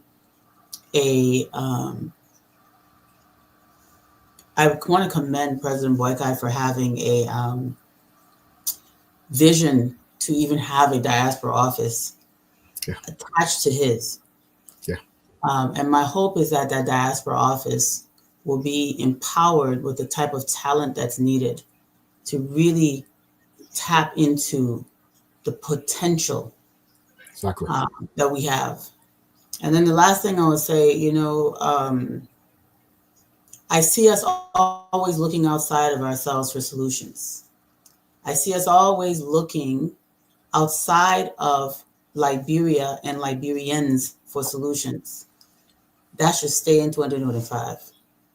That should remain in 2025. When I was a student, I was a good student. I went to school with the very people that they like to uphold, and many of us did. And many of us went to school with these European American counterparts and outperformed them, in school, graduated with higher grades and higher accolades. And still, our people will look at people who we should be tutoring and put them ahead of us as advisors and scholars. And this is embarrassing. Very. We should start to recognize our own talents and our own people for what they have to offer. We have been working with various databases to digitize our history and make it free and available to Liberians online for years. Dr. Emmanuel Yuri Yakbawolo digitized the Harvard expedition team through the University of Wisconsin. Dennis Jha, myself, Jabari Lamb, many of us have been digitizing things. To my sad and heartbroken surprise, I see our government officials standing up with two non-Liberians talking about, oh, these people will come digitize Liberian history for us. Liberians have been doing this. Dr. Patrick Burrows, writing things down. As long as I've been alive, Dr. Burrows has been writing books and researching our country. And the president gracefully and so profoundly recognized his efforts this year, 2025. I would love to see more of that and more of our scholars, our technicians, our engineers, our medical professionals, the medical professionals of Liberia. We have more medical doctors and medical experts, highly educated outside of the country than we do inside of the country. I keep saying this. That's right. That's not okay. Most of the Liberian surgeons, anesthesiologists, and doctors and specialists and psychologists and psychiatrists and cardiologists and all of these people, these experts, pediatricians, special education teachers and child psychologists and pathologists, and all of these medical professionals are outside of the country. Not all of them, but the vast majority. Right. So we have a very skewed, what's the word I'm looking for, balance when it comes to medical professionals. And so since the diaspora holds a statistical majority of those medical professionals, I'm hoping that the diaspora office can be utilized to tap into that expertise. Maybe have a process of some type of recurring circular visitation or whatever they come up with. But I'd love to see that happen in 2025. I would also, last thing, Dwalu, I would love to see in 2026 that a civics curriculum, that the Ministry of Education with other stakeholders, real stakeholders, not just people that put on together because they need people to sit around a table, but actual people that can contribute to creating a civics curriculum, a responsible civics curriculum that's going to help boost the self-esteem of our young people as they follow President Boykai's lead and try to tread a pathway to our future. That's my hope for Liberia 2026. Thank you. Thank you so much, Cole. And you're absolutely right. I think a couple of weeks back, a vascular surgeon out of Chicago, he's a Liberian, actually reached out to me. He said, Mr. Dwalu, I've been following the Diaspora Equity Fund, and I want to be a part of this. So Liberians here, they're plenty. Some of us, not just in college, you mentioned this, we tutor people in college. We tutor people in graduate school. Not only did we make better grades, so we got to challenge us to produce in Liberia. This is not saying it in a light way. They went to the scene, even in high school. I used to teach English and math in high school. Here in the great state of Massachusetts. Why we can't teach it in Liberia? Shout out to Cesar Goya, who is a math curriculum expert for the state of Minnesota. And, so we need to capture our own self, and as a high school student, we tutor people as a college. So we need to bring this thing back home. Mr. Blair, welcome to the show. We love having you on. Regarding anything, chime in, my man. Let's hear from you. Thank you. Good evening. How are you doing? Everybody is glad to be on this platform with Auntie Cole. Okay. How you doing, Koma? I hope you're doing okay. Yes. The Honorable Minister himself, Minister Pia, your year-end presentation yesterday was very reflective, carrying us all the way back and bringing us into this present time was really, really admirable. Minister Anagoga, how you doing? I don't know how to pronounce your name. Please excuse me for that. And Donald, how you doing? Yeah. So, yes, when you guys were on earlier, and especially the previous conversation with respect to Tua's appearance on the Spoon yesterday, I think Tua's appearance on the Spoon yesterday was an admission of what we've been talking about, the CDC inadequate nature to govern Liberia. He admitted everything yesterday. And what I saw yesterday was almost like a blame game. He said that it came from the Ellen Johnson Sirleaf administration down to George Weah's administration. So whatever he said yesterday, it only tells the Liberian people that CDC does not have what it takes to be able to push Liberia into the next future that we all end up for Liberia to be. Because some of the things that he said yesterday, first of all, the first blame game was that mob exercised and taking money from government, from donors' coffers was done under Ellen Johnson Sirleaf's administration, which we never heard any donor talking about the Ellen Johnson Sirleaf government taking their monies and using it for government expenses. So I think those are one of the things. And as an economic advisor to the president, or principal economic advisor to the president, even if you came and met that policy, I think you should have been the one to have reversed that kind of a policy and not getting Liberia into that kind of a problem. The next thing is that he talked about jobs. Okay, he, as the economic advisor to the president and someone who steered the economic affairs of the country, he didn't tell us how many jobs that they added to the Liberian economy over the past 6 years when they were in power. Okay, but at the same time, he failed to understand that, and he challenged the Liberian government to bring jobs for the Liberian people. And the finance minister, who is almost like the economic advisor to the president and steers the fiscal governance of the country, said there are two constraints that stagnate the economy: energy and road infrastructure. And as a result of that, they put more money into that sector to be able to develop that aspect of the economy that will attract investors to the country to be able to provide jobs to the young people and the Liberian population as a whole into the private sector. Is one of the main things I want to talk about. But one of the main things I want to talk about is they talk about changes. There have been no changes. Some of the changes that they talk about, I'm glad that there are no changes that the people from the Southeast are able to commute much more easier than the past 6 years when they were in power. That the people from Maryland are able to commute and come to Grand Gila easily, and the people from Grand Gila are able to commute and come to Monrovia.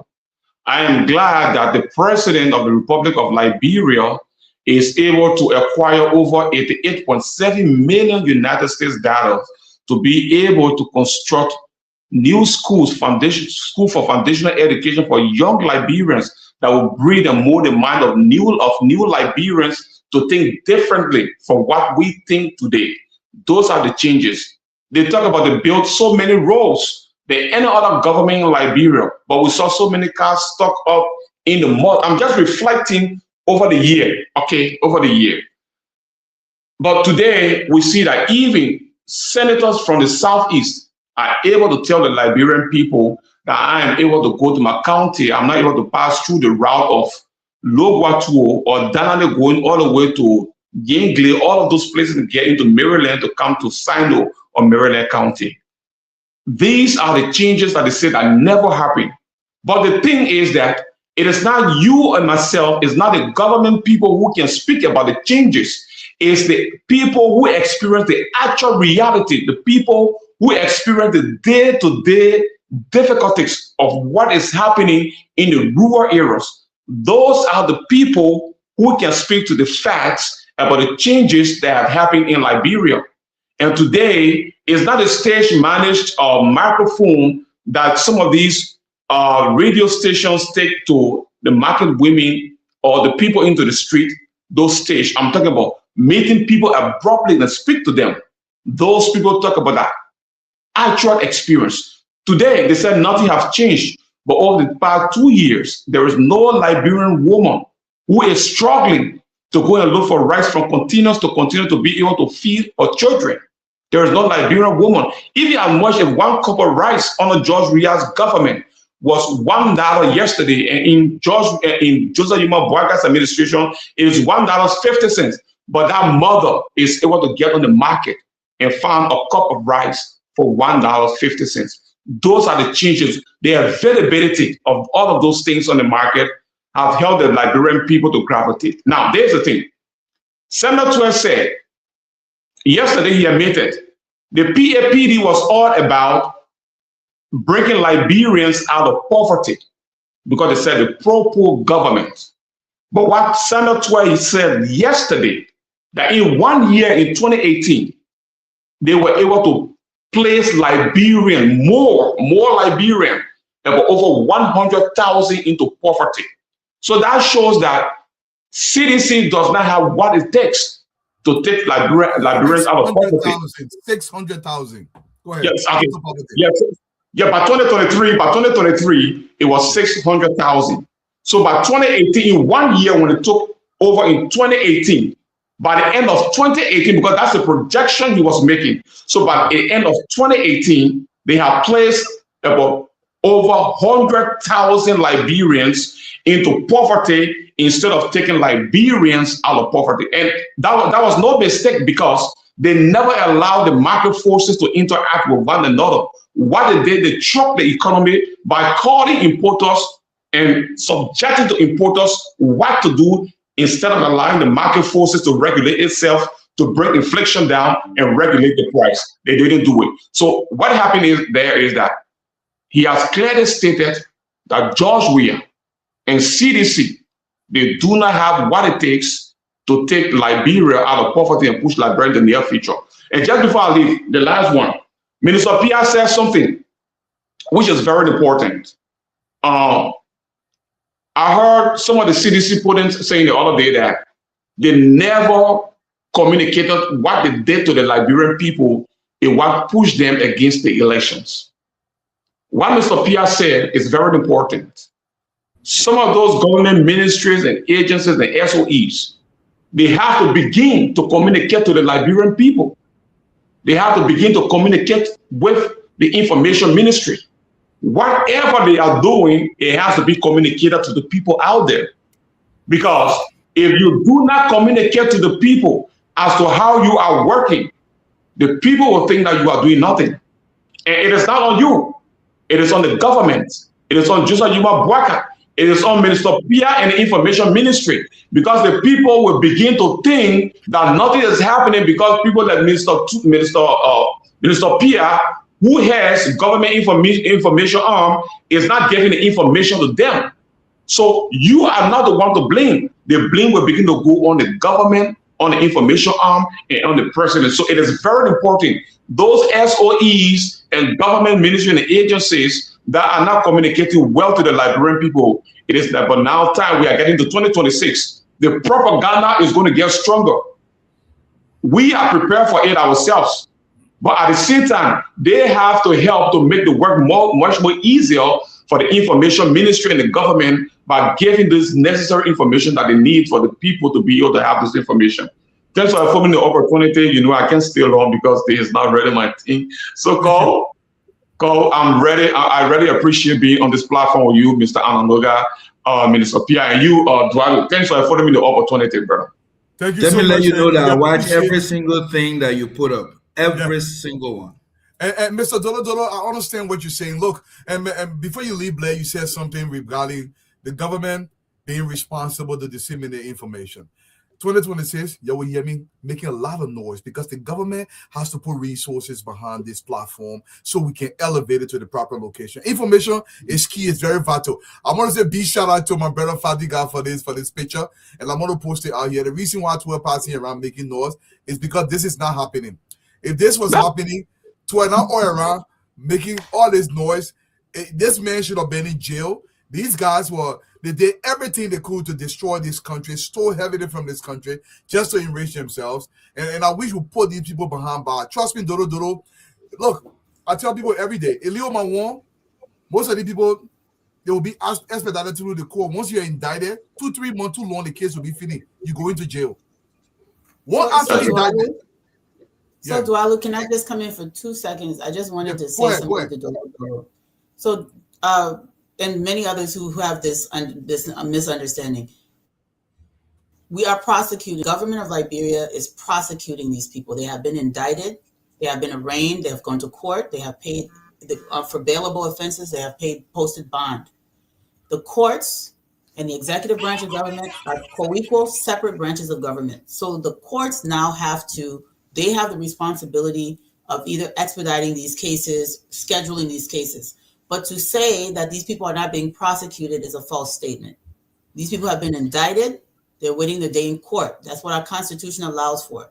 Dwalu said he wants to suspend the Constitution and beat people over the head. We're not able to do that. We have to follow the law. And people have a constitutional right to due process. So it's not that nothing is happening.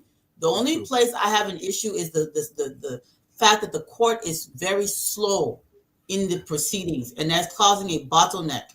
But that is not the same as saying the people aren't being prosecuted. They're just passing around. They are on bond. They're walking around. They're on bond. They can't get on plane and travel. There's plenty of things they can't do. Just like Stanton Witherspoon. They just buying time, but eventually they will go behind bars. So when people that be saying in America, and Stanton committed a felony, he's still sitting down doing things because it takes time. Thank you. That's all I wanted to clarify. Thank you, Cole. Absolutely. I'll make the correction. I'll give it to you. I said about that. Everybody, go joking. You're not gonna come behind me. I want you to happy so faster than our frustration. I know we gotta follow the rule. And Cole is 100% right here on that issue. They are being prosecuted, and I understand people anger, but we got to explain it right there. Honorable PSA. So we're still asking why Samuel Toya is walking around freely. Maybe somebody and that's the reason why. But Honorable Ananuga, I know you got something to say. I know very well that people think that we don't know or the president doesn't understand the conditions to which he was elected. But let's do the reminder. There are 3 core elements that elected President Boubacar based on the 3 core mistakes and errors, or intentional crises that the last government put us under. The first one is that the people wanted a system that provided them good governance. That we're crossing the line with. The second thing is accountability, which includes prosecution and asset recovery. They've seen our direction and they know that there are 3 arms of government. And they also know that if it's left with the executive arm, a lot is being done already to forward people to court and get indictment. Another form of prosecution that they've seen is the fight against corruption within the government itself, where when you are suspended, the other day, myself, Mr. Pierre and the president and somebody else were laughing and were chatting. And then I think I said indefinite suspension, serious. Pierre said, no, not indefinite suspension, I just suspension. And all of us started laughing. So suspension is equal to what? Dismissal. The third point is job creation. To be straight to you, the number of jobs that are being created, we may not have a statistical bank, which we are putting together now. Yes, we have to. But I can assure you, the number of jobs that are being created today, take for instance what happened at LEC the other day. As I speak to you right now, Cole, you won't imagine there are several persons who, about 2,000, 3,000, 4,000 persons have left the jobs they were doing for Liberians, and they can no longer come back to do that job from outside of Liberia, the Indians, the Pakistanis, and a whole lot of them, a huge number. Not only because we increased the fees to $3,000, but because some agencies are working seriously along with the Ministry of Labor, and we're doing direct inspections of locations. Thank God we said it. We're doing intelligence sharing. Something else you will have to notice is that moving from those areas of SOEs and the rest, the private sector The private sector confidence, because you came the other day, I'm sure when you drove from the airport to City Hall, you saw the kind of infrastructures that are popping up. Every week, you see strong infrastructure, 6 stories, 7 stories, 8 stories. It tells you that from the mere labor to the professional architects and the rest in Liberia are beginning to build themselves because they're being hired on an everyday basis. You're talking about job. This video is important to know some of the jobs are being created where the president just went. I want to play this port expansion, the inland port being expanded by the Republic of, by the Chinese mandated by President Boakai because of the road condition. I spoke about it last time. Let the people hear and see this. All right, folks, welcome back. So this is a clearer view of the dock here. This is where, once completed, where ships will come to dock, especially ships that will be transporting iron ore being mined by Bao Chico from its mining operations in Bapolu and Bomi counties. Those ships will come in here and dock. So the area is still being excavated. We see the Minister of Mines and Energy is making its way. But just to give you a clearer view, we have to manage with the network here. This area has not got any very strong network connectivity, so we just have to do with what we can provide to you as of the moment. So the dignitaries are arriving, as you can see. The workers, Liberians and Chinese crews, are already forming a mustard. I'm being very careful not to move from where I'm getting network connectivity to anywhere that I will lose the connection. But as you can see, the workers are already gathering to meet His Excellency, the President of the Republic of Liberia. These are some of the heavy machines being used to carry out this project. So what they are doing here is creating a pier and a dock for ships that will be transporting iron ore out of Liberia and bringing in essential materials for their operations to be able to use the waterway. That is to get rid of transporting ore openly on the urban roads of Liberia. So Bao Chico has had its road user permit being suspended or revoked by the president after numerous of complaints, including the damaging of the road, environmental degradation, and accusations of bad labor practice, as well as unsafe work practices as well. But what the company has said is that they've improved from those things. They are now looking for a permanent solution rather than transporting ore via the road networks, using the waterway, that's the sea. What we've been informed of is we'll go further once the president is taking on his guided tour. We'll show you where. And we want to say big shout out, big credit to Damen for that reportage and whatever he's doing out there. But where the projection is, once this place is completed, we're expecting thousands of private sector jobs in that environment. These are some of the expansion we are talking about. And I agree with you, Robert Danuga. We have to find a way to quantify these job creations across the country so we can have some record of them. But go ahead, Robert Danuga. I know you're finishing up. You're muted. So basically, there's no sector in the private environment that is not doing a lot to bring about an increased job creation. You'll be surprised. The airport, where people never used to get a salary on time, where it was said that there's no money, no money. The new management has cleared all the arrears. And we were giving rice and other things for the holiday. That kind of motivation is extremely important. And I know very well, by the time the judiciary decides to work in line with the executive in prosecuting, the noise will be hooray, hooray. And I know why that's going to happen. Let me tell you why that's going to happen. The whole world is singing the praises of the executives, and thank God it's not getting into our heads. Thank God it's not getting into our heads. And like I said before, our colleagues came on. This is serious risk we take every day. For those of us who live in Liberia, most importantly, the minister leaves from here as Jeremiah Pia. When he leaves his office, he has to drive over an hour to his house. And where he lives, He doesn't have a police station nearby, but he has to go.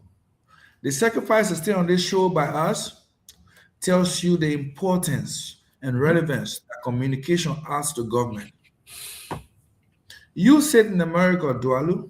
Cole sits in America. We don't know what you passed through, but we know that governance is an everyday thing by everybody who is involved. Exactly.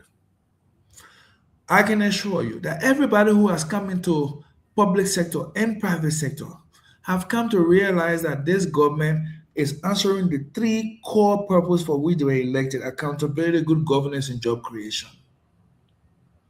Imagine when all these roles begin to get active, how many people will be pumped into the manual labor, the contractual labor, and the professional labor force. We cannot undo those numbers. So I would say, in clear terms here, that by the time we get our eyes together in how to release our employment data, it will be astronomically scary for those people who want to test those data by challenging them on platforms like this. And once we prove to them that those data are not fake, but they are being actual data that are being collated from all agencies, they will know where we've gotten. Thank you. Honorable Pierre, we're going to come to you. We know, especially if you can shine some light on the port, the inland port being built by the Chinese out there to make sure they don't destroy the road. So I see the vision is having consideration, not just immediately, but in the future to protect the road. And Ravia, I don't think I want government to do everything. In fact, personally, there's one thing I champion. I believe we should expand the private sector. So it's actually quite to the contrary of what you posted. I want the private sector to do way more than the government, because that's how it's done in every single country. The government is a regulatory body, and I think you should spend more time regulating than actually doing some of those stuff. But it takes time, Mama. Honorable Pierre, your take, sir, or anything. Hey, guys, we'll take some call, but Honorable Pierre, before I forget, thank you. We were able to raise $1,930 and another $100 in Liberia. The money was submitted to the rehab, and they're very grateful. I posted it on my page. Actually, I'm going to color it and put it here so you guys can see. Y'all, thank you plenty. You did very well. Honorable Pierre, your take, sir. You know, I started on a note that I believe 2025 has been a good year, which does not suggest in any way that we've not had issues and challenges. But on the overall, I think this is a government that is living up to what it says it will do. And I like the point Cole made, because you see, every time we talk about how we're making real progress, then somebody will suggest, oh, it doesn't matter what kind of project you make, progress you make here. When they put out behind bad, they're not in Johnson, you know, and then so we have to keep trying to harmonize this, and we got to be honest about these conversations. We've been a constitutional democracy, and therefore our structure is made of three separate, perhaps co-equal but coordinate branches of government. And no branch of government can do the work of the other branch of government. That kind of interference can undermine democracy. So the executive is there through the Ministry of Justice. They would normally determine whether somebody, you know, has done some wrong. There are many ways they can act sometimes, like Chris was saying, the president has made multiple suspensions with people not coming back.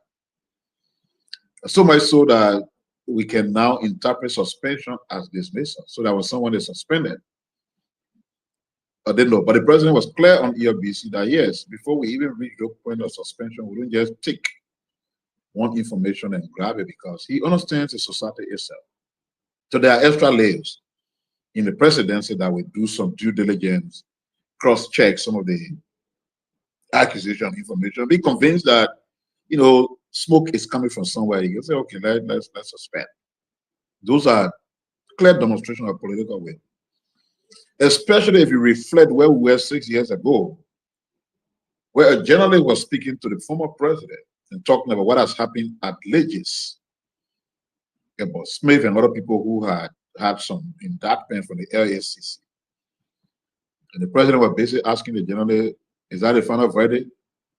Anyway, I will check and see what happened. I mean, if you see how far you've come away from that to where we are, you see clear political will. The exercisation of this political will is to just acknowledge that, yes, there may be delays and maybe complications in the processes leading to adjudication and blah, blah, blah. But if I feel convinced that there is wrongdoing, if I smell wrongdoing, I can take action.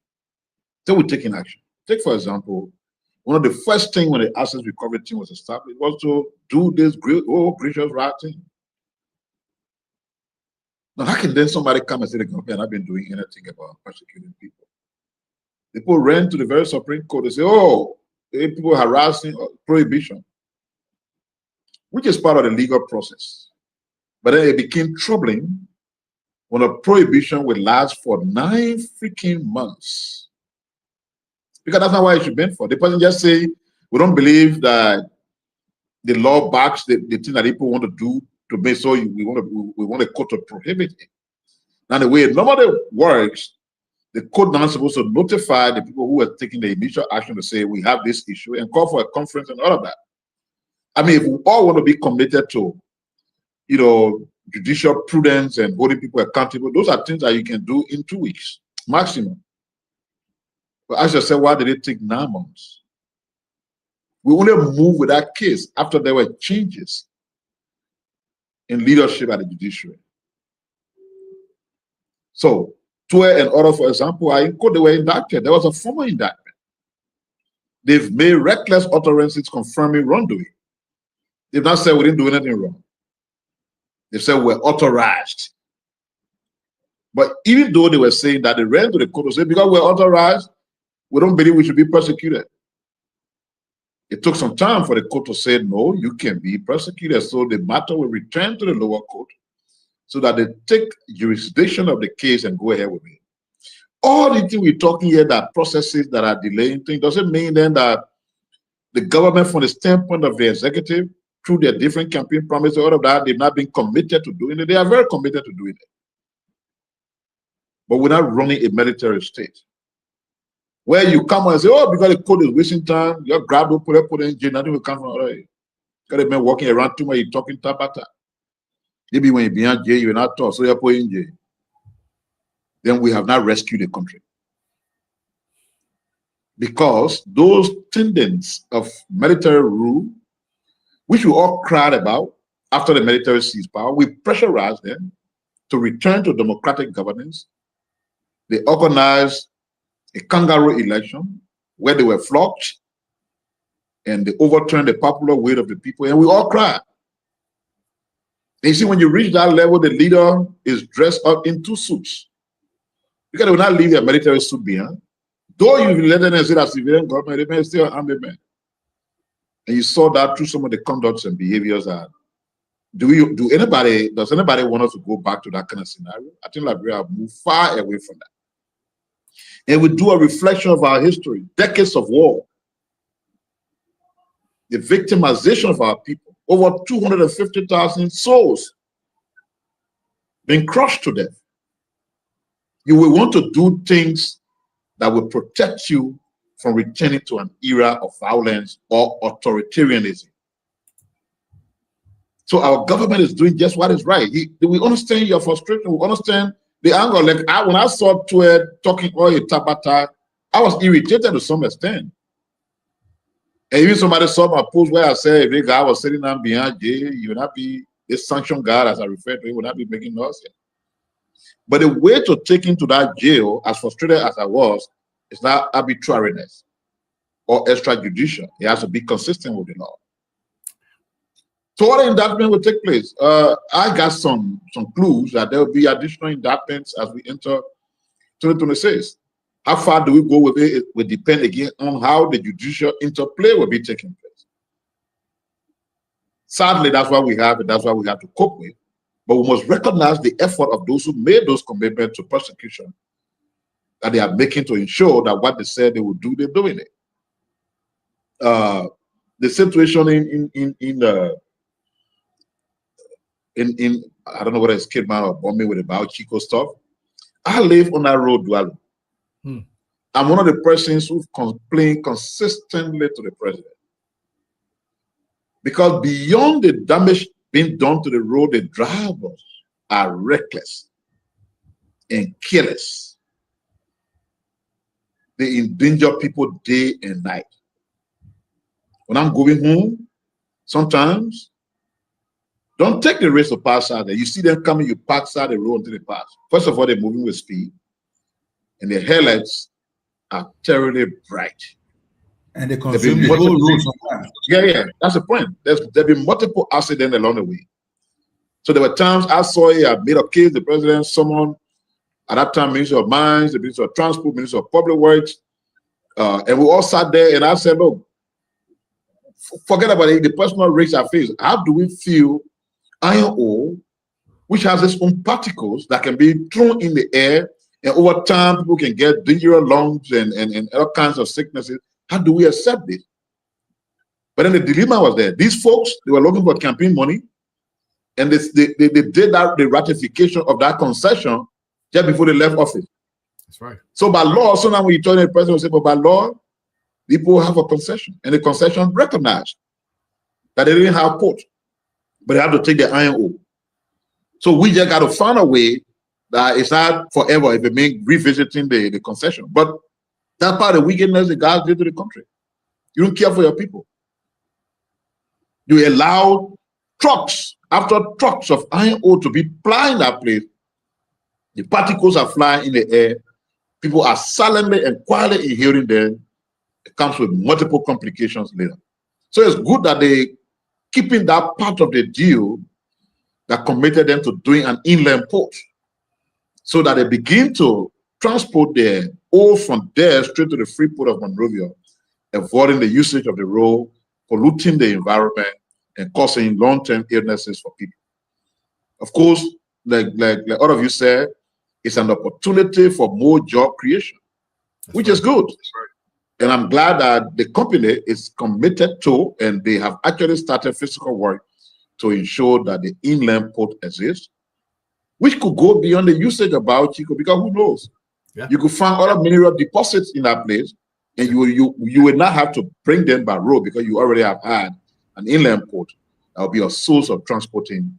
It's all part of the game plan. That region is a struggling region. That's right. Yeah, so when these it could become an agro belt. Yeah, that's what I'm saying. So these activities, these investment activities in that region, especially now culminating into the creation of an inland port, will be huge for economic transformation in that whole region of the country. And I can say that these people in that place by 2029, they will see themselves in different environments. Because think about it. Somebody coming from Kidman, you're driving back home on a 4-lane express road. Somebody coming from Tottenham, but the last time I went to the president's farm, I remember before then when the road was going, it was a 45-minute distance. Yeah. I took 1 hour and 30 minutes from Broadway. So imagine if I was coming from town. Oh, man. From Broadway to the edge of Tottenham, where the president's farm is. And we have to drive carefully. We are driving carefully because the cars could lose themselves up. So all of a sudden, before the end of this administration, all of that will disappear. The folks over there, they see they have a port there. Bao Chico is expanding. Maybe we'll find the probability of making the rubber plantation there that was being managed by St. Darby. So, I mean, think about it. Firestone, with all the complaints we have against them, they ran their plantation for 100 years. That's right. A source of employment. Why is it difficult for other people who run a plantation in that place and all of that? Something is not right, we got to get it right, because it becomes a source of employment, more jobs. In those smaller counties, the 3 counties in our region are smaller counties, to transform them economically is an easy thing. We owe it to them.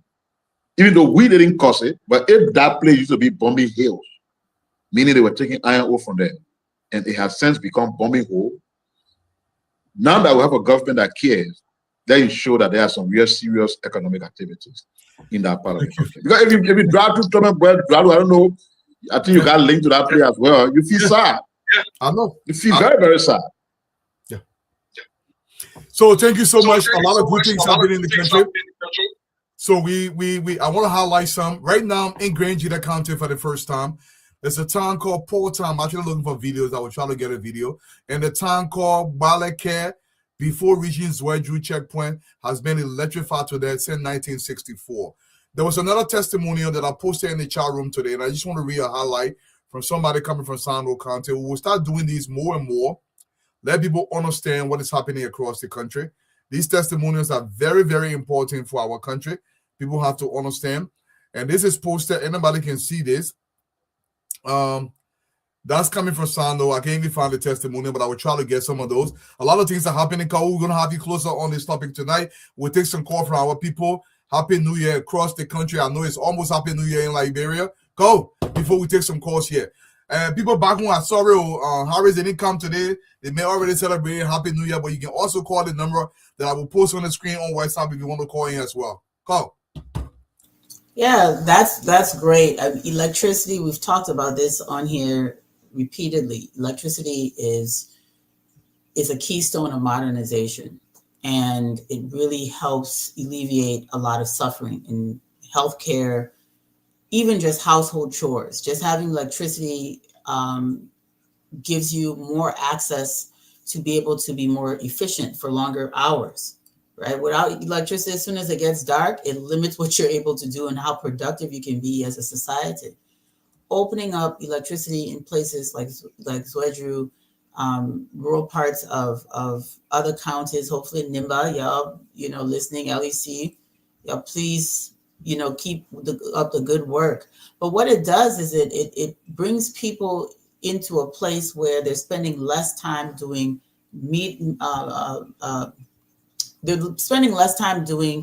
manual labor and more time being efficient and utilizing other opportunities.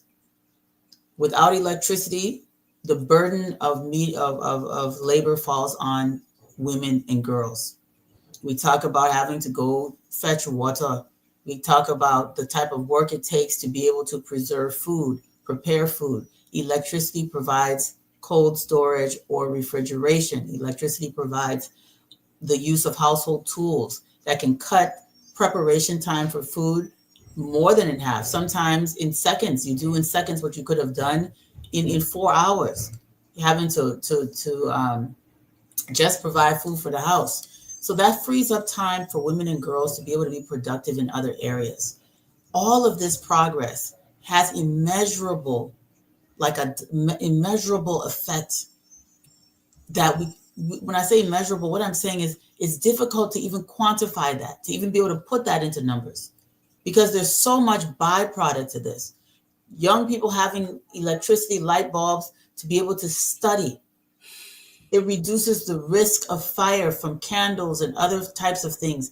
It's just going to really help and alleviate the suffering of our people in ways that is anybody that sees this happening should be excited and happy and very, very proud of this administration for knowing what the key areas are to help to boost the morale of the Liberian people and help to lift the economy.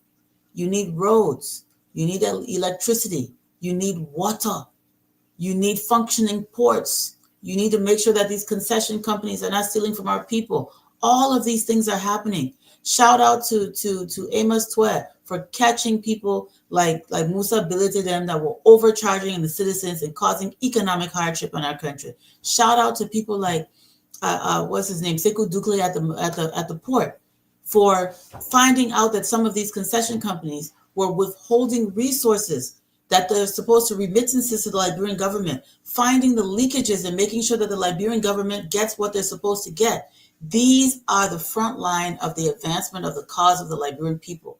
We should completely support them when they're doing the right thing. We should hail them when they're doing the right thing. The same way we take all the energy to fight people for doing wrong, we should say so when people are doing right. And we should protect them from the people who want to see this administration fail. We should protect them and make sure that their efforts are not in vain. A lot of times, gentlemen, Liberian people rise to public service, work hard to do the right thing. They are sabotaged, they are conspired against, they are lied on, they are degraded, and most people break and just leave because it's not worth it. So we drive the competent away. We drive the productive people away with all of the negativity and the lies. So it is very important going into 2026 that we start to speak the truth and we defend the people who are doing the right thing against those who want the government to fail. Because anytime, not always, but most of the time, I should say, when you see them beating drum and trying to berate and insult someone, that is the shining star. That's the rising star. That's the person who's doing the right thing for the people. They're not going to attack the bad guys in the government, the guys who don't want to show their face on Class Reloaded because they're doing clandestine things in the background. They will not attack those people. They will attack your Gafuans. They will attack the justice minister. They will attack the people who are doing what they are supposed to do, even to the extent that they tried to blame the minister of justice for a stalled judiciary. It's outrageous. And they do it so well. Again, because the average citizen is only getting one side of the story. They're not even getting any side of the story. They're just getting fed with what they name cup or spoon or fork, whatever they call it. Sir. This platform offers Liberians actual real-time information from the actual government officials, and then they can discern and weigh this out for themselves. We need to make sure that when these people go after our best and our brightest public servants, that we defend them and that we protect them by any means. And we have to make sure that that is done. Thank you, guys. Thank you so much, Cole. Guys, I posted the number on the screen for you to call into the show. I know those of you guys back home, we are sorry. Harris is not here tonight, but you can also call the number. And the number posted on the screen for those of you who've been asking about the Liberian Diaspora Equity Fund, we have to play our part. And yes, we are well over 100,000. We are pushing 150,000. We will raise the money to the extent that we can raise the money. Whatever we have to do to build Liberian industry, we are going to do it. It's going to take some time. We can't yet be talking. We got to do something. I don't care what it is. It doesn't matter who's president. If president we are with president today, I would do the same thing. To make sure we build Liberian industry, it's everybody's responsibility. If we are going to create jobs in Liberia, we got to put our money where our money is. This is a serious thing that we all must do. But that's it. That's the number on the screen. You can call that number to chime in tonight. Wish anybody happy new year. Our people back home, we are closing the year 2025. We are the fortunate few. We're still alive, in good health, some of us. Those who are not in good health, we wish you good health as you approach 2026. We say let's continue to celebrate Liberia. Caller, you're live, your name and where you're calling from, sir. It's a ma'am. Oh, ma'am. Yeah, I'm going to go as ma'am because there's something sensitive I want to say. Go ahead, ma'am. And it's something I have sat down for a while and I've kind of really put it together, right? You see, the Supreme Court is something like a graveyard that has been over a period of time. We have been allowing things to slap because anybody takes prohibition to the Supreme Court, it's like if they wanted to go, they will come up with it. Yeah. And it can take more than 2 weeks. Yeah. But something I studied for a while, there were two people in the Supreme Court. First, we had Madam Justice Shannon Ward Snow, which is an ex now. Yeah. And then when Kabina Janet was removed, they have who? Yusuf Kaba. So you see where the delay came from? Now one person going, they're trying to pretend that they're doing something, but there is still issue in the Supreme Court because CDC planted the people in there to store this thing after they have stolen and they have done a whole lot of wrong to the Liberian people. Our Liberian people, Joseph Yuma Boka cannot go arrest anybody and pull handcuffs on him. Let us learn this and let us continue telling our people so they can be aware that the president cannot take anybody and put it in jail. Oh, I'll not vote for you again. I'll not do this. No, that's a small mind. That's why I always like to say, knowledge is hearing and learning over and over. So since they still have something in the Supreme Court, and so long there's something there, things will be stored. So I'm calling on all my Liberians, but let us hit the Supreme Court hard as we can. Couldn't agree more. You can't be telling them be punishing the rest of the human beings just because you won't be friendly with somebody that's being demonic. Thank you. Thank you. Thank you so much. And Colors, yes, that's absolutely true. The legislature can summon these judges if they have to come and answer if there's something happening, because you have to do the Liberian people's work. Color, you can call into the show. The number is on the screen. That's 774-578-1963. Anything on your mind as we close 2025 regarding anything that was discussed throughout the year, the direction you want the government to go, etc., etc., etc. Color, you're live. You're even where you're calling from. Mr. Washington, welcome to the show. Thank you. Thanks for having me. Thanks for everything that you guys do, and for the information to pass to help people with education. I think it's amazing that we have another channel that we can listen to what is happening in our country. And let me say a shout out to all my family members in Liberia, my brother, Sam, my sister, Florence, and all the good people, all my Catholic parishioners. St. Anthony's Immaculate Conception, and all the beautiful people of Liberia. One thing I'd like to suggest for the next year, I see when the Unity Party gets back into power, one of the things that was angry about was when they used to go to Ghana and borrow motorbikes for the president motorcade. That's one thing that used to anger me, but I'm glad that the government was able to get us more motorbikes, and the president has the motorcade, which I appreciate, which I think makes me proud when I see that. The next thing I'm thinking about also will be, I don't know whether the military can have a military ceremonial attire. Every time I see them in that military uniform, it just kind of sends me back to the Civil War. So I'm hoping that coming soon, even when the president goes to the airport, then let them have a ceremonial uniform. When they welcome and give the terror, let them have a ceremony. I agree 100%. It bothers me too. Thank you. Yeah, people wear that fatigue, yeah. Even when they go to these, they're having a big program and they go there, they always have military fatigue. Let them have a ceremonial uniform so that people know that they represent our country. But that's something I guess on my mind today. I just like to talk about it. I know Minister Pia is there. These are the people who once in a while will chat, other ministers, but I just thought to bring it to Thank you. To say, yeah, you're welcome. Thank you so much. Yes, I agree.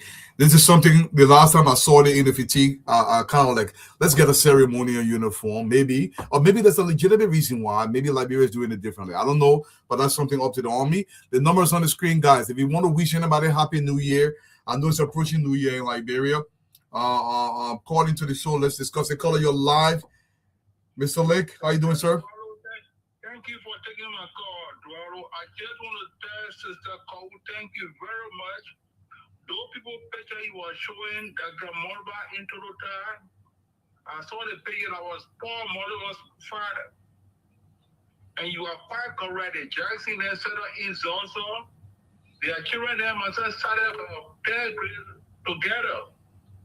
So thank you very much for your historical knowledge, Mommy. Thank you. Thank you, sir. Happy New Year and Merry Christmas. Caller, you're live. Welcome to the show. Happy New Year. Happy New Year, Mr. Dwalo. Yeah, ma'am. Bye-bye.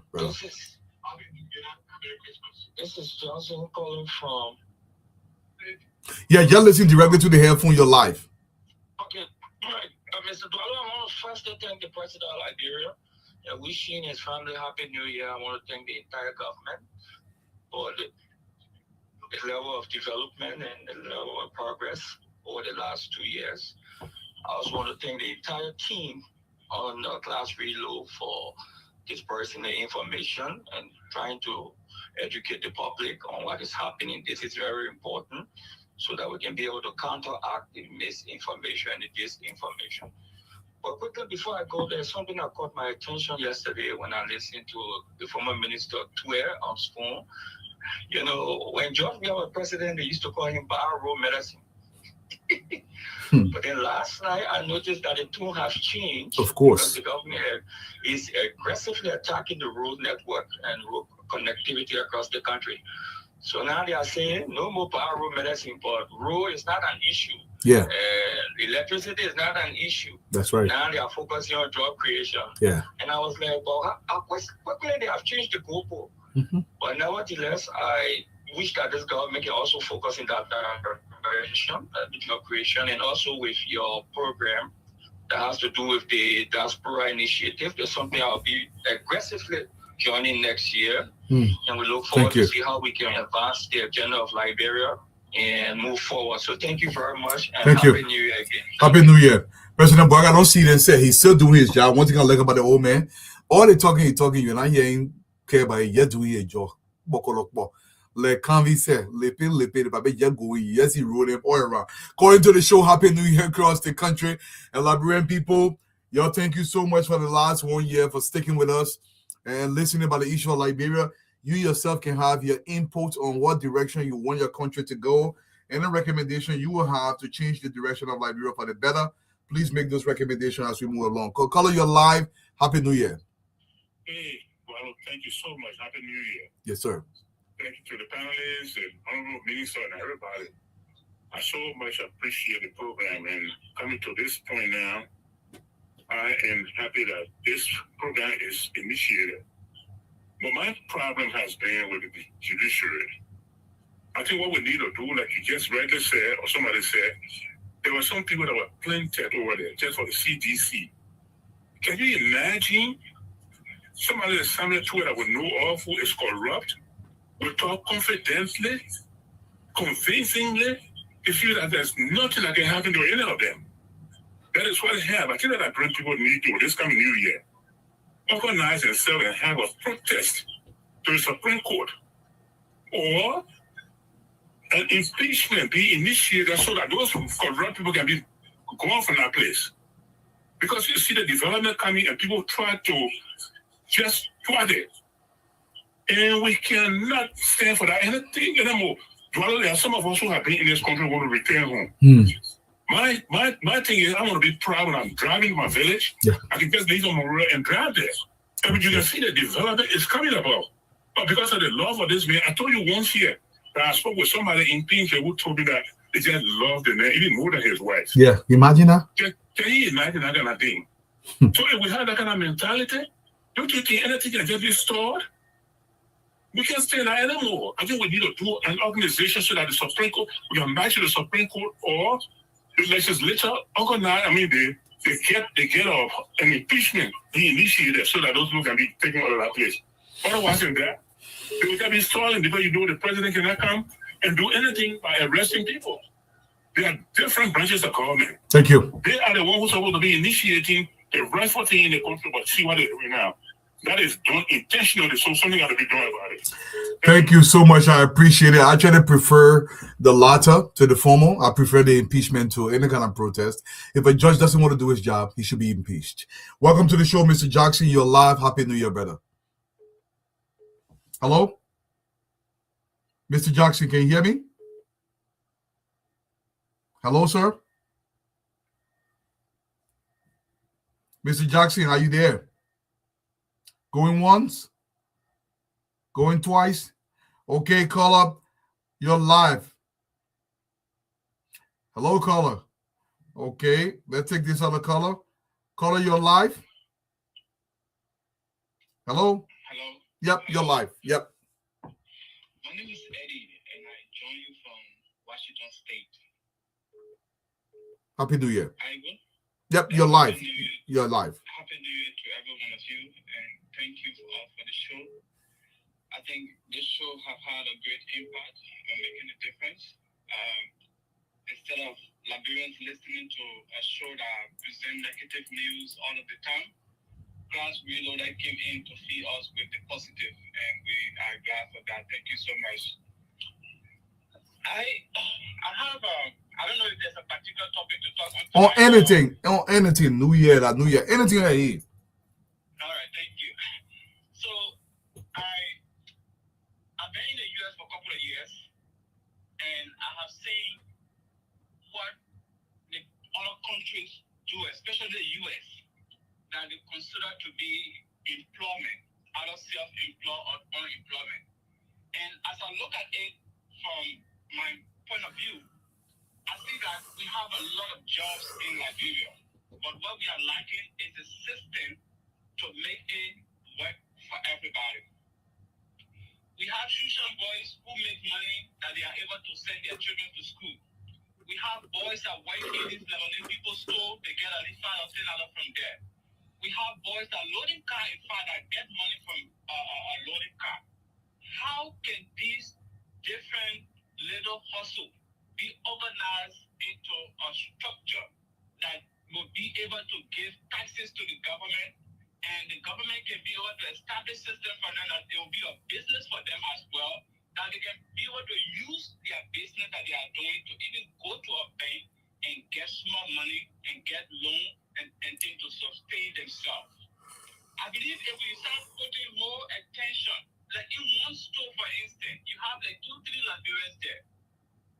If the government can follow through with those people in the store and make sure that those people are receiving what is minimum wage, the issue of unemployment will be cut down a little bit. If the government can make sure that little businesses are well established and even number assigned to them that they can use to go to a bank, that this business is legit, I believe the issue of unemployment will be cut down a little bit. Thank you. Our problem is not that we don't have jobs. We have more jobs in Liberia. But I believe what we are failing is the system to organize it very well that it will benefit everybody. Thank you. What we that come from other countries that come here, what we do as work that made us to send $5,000 to Liberia, that same thing is right in Liberia. But failure to order for our government to organize it well is what making it to look like there is nothing in the country to do. But there is so many work in Liberia, I believe, that we can do to get money and make it get on par like other European and American countries. Thank you so much. Thank you so much. Thank you for giving me the time. Thank you. Thank you. Caller, you're live. Your name and where you calling from? Okay, Donald, how you doing? How you doing, Mr. Johnson? What's going on with you, brother? This is Clarence Day. I'm calling from Chicago, Illinois. You're welcome. Happy New Year to you and the team tonight. Yes, sir. Okay, I want to tell you that thank you for everything you continue to do for our country. I believe you people have changed the talking point now. Like in the past, when the other people are getting more were destroying the government, they used to worry us. Don't be afraid. You can't support something, then at the end of the day, you say that CIA is getting destroyed. And I like the value you guys bring on this show. Because if we say that for our head, we say, there's a responsible government and people come and speak a lie, we don't respond to them. The lie will stick in the ear of the voter. Of course. And thank God, the second point out there, this a responsible government. Thank God, our sister, our young sister, our daughters, they are no more on the stand of party headquarters again. Amen. Amen. Nobody, they're not, this is, country. We see our neighboring country. They are going ahead. There's somebody, we get stick in one, just they call that everybody should go and worship one person. I didn't think of. But my recommendation to you guys, especially Duano and Minister Pierre, is this. If you don't say yourself, it will be hard for us to know about you. True. The few of you people that continue to come on this show, we want for you people to continue with, because I observe that many of your friends, many of the government officials, there's a common saying they say, you get your honor, you the one know the weight. If you want to sit down for only few people to talk about what you're doing, what are you doing? So you're telling the other people that come on the show that they're less better than you are not coming on the show, you're more better than them. I don't think it's fair to the country. Thank you. And the last thing I want to come over is to the president. This government, although we keep in a collaboration from political parties, but we observe that other people are not performing, we got society team. Bring competent people on board that will be able to deliver good for the country. We can't say that they're all because of the person were recommended by the sort of political party and keep them there when they are not performing. We see people who are working, but those we are not in the system, but those that are not really performing, your team are there, they can bring good people. Thank you. In the country. Thank you so much. Yeah, thank you, Johnny, for the Thank you. Mr. Kaba, I know you have one call, but my brother, you got a call with the number. Mr. Jackson, you're welcome. I hope I can get you this time around. You're live. Yes. Okay. Happy New Year. Happy New Year to the Class Reloaded. I just want to thank the Class Reloaded for tremendous work done for 2025, and Cisco for all the historical balances that we need to know about our country and make us proud and love our country. And I just want to admonish the judiciary to not tie the hands of the executive, because all those cases that are backlogged in the Supreme Court or in the commercial courts, those are cases that could impact the economy. The executive can go out and arrest the judges and lawyers. So lawyers in the country should love the country and make sure that the government has not lost all the cases that is in the court system, because some of those cases has a direct impact in improving the economy. Exactly. For example, well, I gotta tell you this. You know that in Russia, they kind of split the earnings of the drivers in America. And recently there was a class action lawsuit settled. We got a huge amount of money back because what the legal system works in the country. That's right. So it is not the executive. The president can do anything.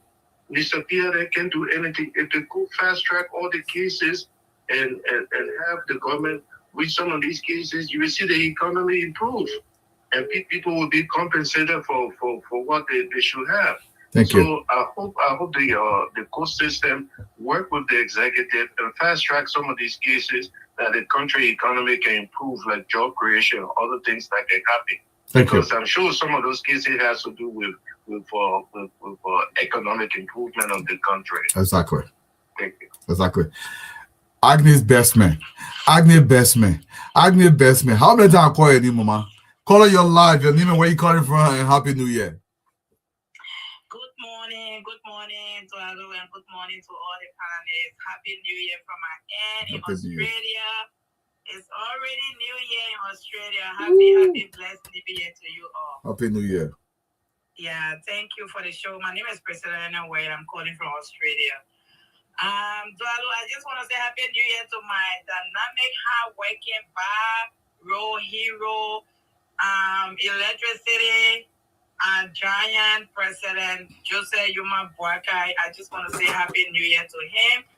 And I pray for long life for him. And I pray that he continue to do what he do for Liberia, to make our country a better place around the world. We say Happy New Year to him from our end, and we love him so much. We pray that one day he can come to Australia to see us here as Liberians too.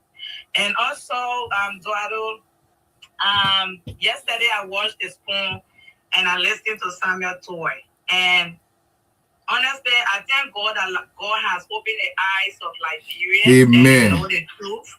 They know the truth, and they know those rules, those thieves that comes to steal from the poor country Liberia and the poor people to enrich themselves. Nothing Samuel Toy get to tell us Liberians anymore. My cat, even vote for we are 2029, I will disown you. Moreover to save my family. So he think people are stupid. Liberians are not as stupid Liberians that they knew before. No more. That they fool us with lies, and they found their way through with lies, and we kick them out by the grace of God. So Samuel Toy is that he even exposed his own government further. Yeah. He exposed them further. So which means that Ellen Johnson Sirleaf took the country from nowhere, zero system. Mm-hmm. Even though, yes, she went for 12 years, but she was heavily hit with Ebola. COVID-19 never hit Liberia as they hit the Western countries. Never hit Liberia. So you can't sit down and lecture us, Samuel Toy. You can't lecture anybody. So he already exposed we are. So it tells us that how incompetent they are to even come back. Nobody, Samuel Toy, no sound Liberians will ever stay under the ring, under the sun to catch that vote for your government ever. When you coming back to change? When you coming back to change, you're telling us electricity is not important? Amen. You're telling us roads are not important? Roads connectivity in the Western country. The other day, not to take your time, I lost my way from where I was looked on the boat, I saw the way that I'm supposed to go, and I was like, oh wow. So I was telling my friend, I said, you see why road connectivity is important? If I lost my way, if it was something I would have gotten late for work. Thank you. So Liberian people, road connectivity is very important. Do not let this few handful of thieves that destroy our country to lie to you that roads is not bread and butter issue. Of course, it is bread and butter issue because the poor man can bring his market from the village and bring it to another area to sell. Electricity means security. The crime rate in Liberia has decreased. We tell God, thank you, my family. I speak to them every time. They are sleeping in peace. Lord, we thank you for the water. President Boyle, I don't know. I pray when I come over there, I only want to see you and just shake your hand. I only want to shake your hand, Papa, and tell God, thank you for you. The mistake someone made 2017, we have already corrected that mistake. And so I'm begging you one thing. You know, this go to the IG, to the police, and also to the DA people. To allow this country, which is even the America you're sitting in, when there is a crime scene, you know, they barricade those areas, and the pedestrian has to stay away.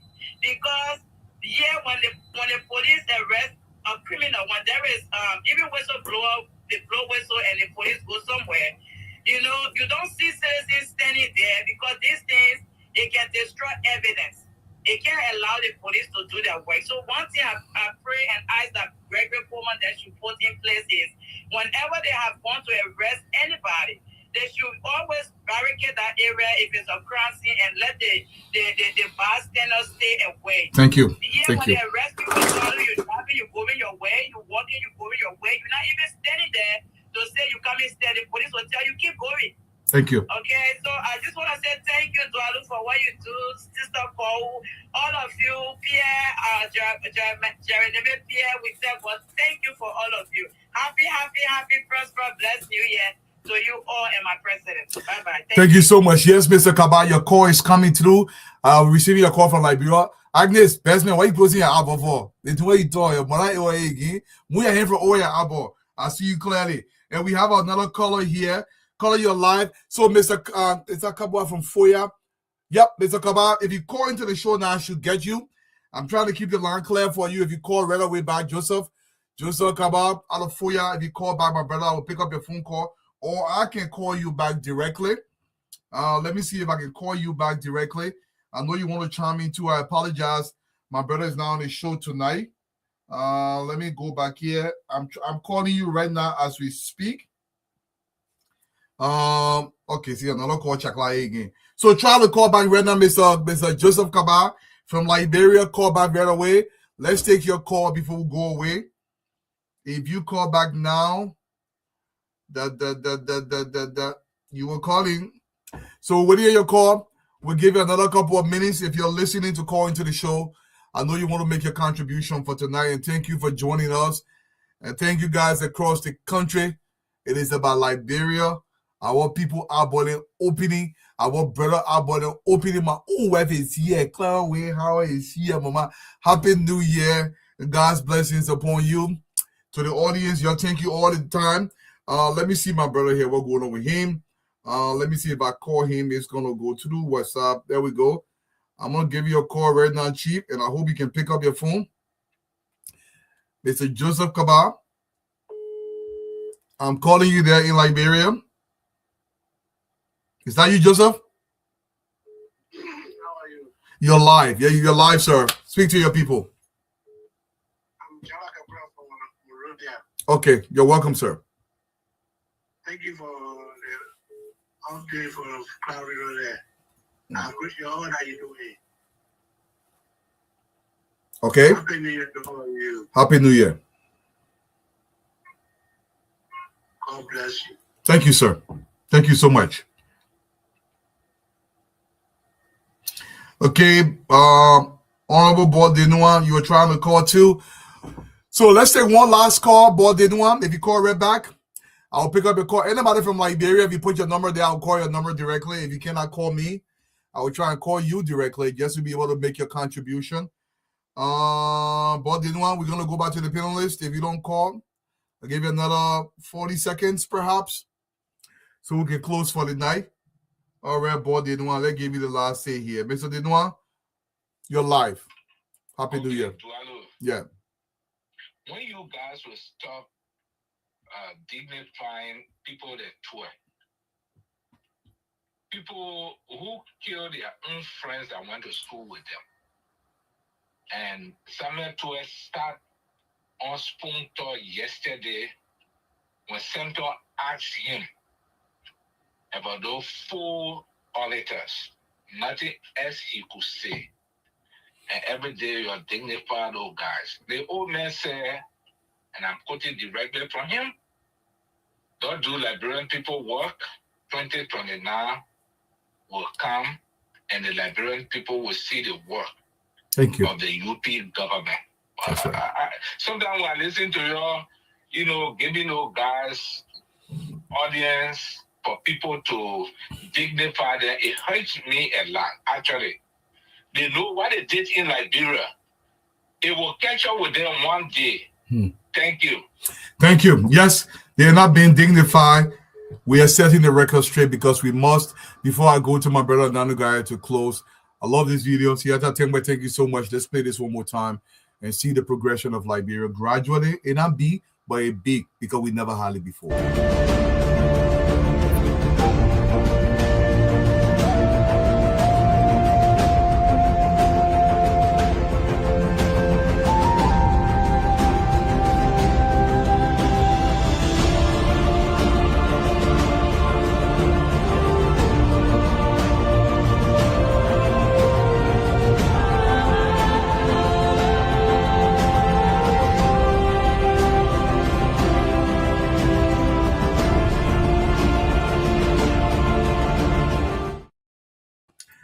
Thank you so much. Even my brother, Mane Lasana Jr., Happy New Year. Despite what you said, we still say Happy New Year. Welcome to the show, brother. Thank you for joining us. Either way. Honorable Nanuga, you're closing your parting statement.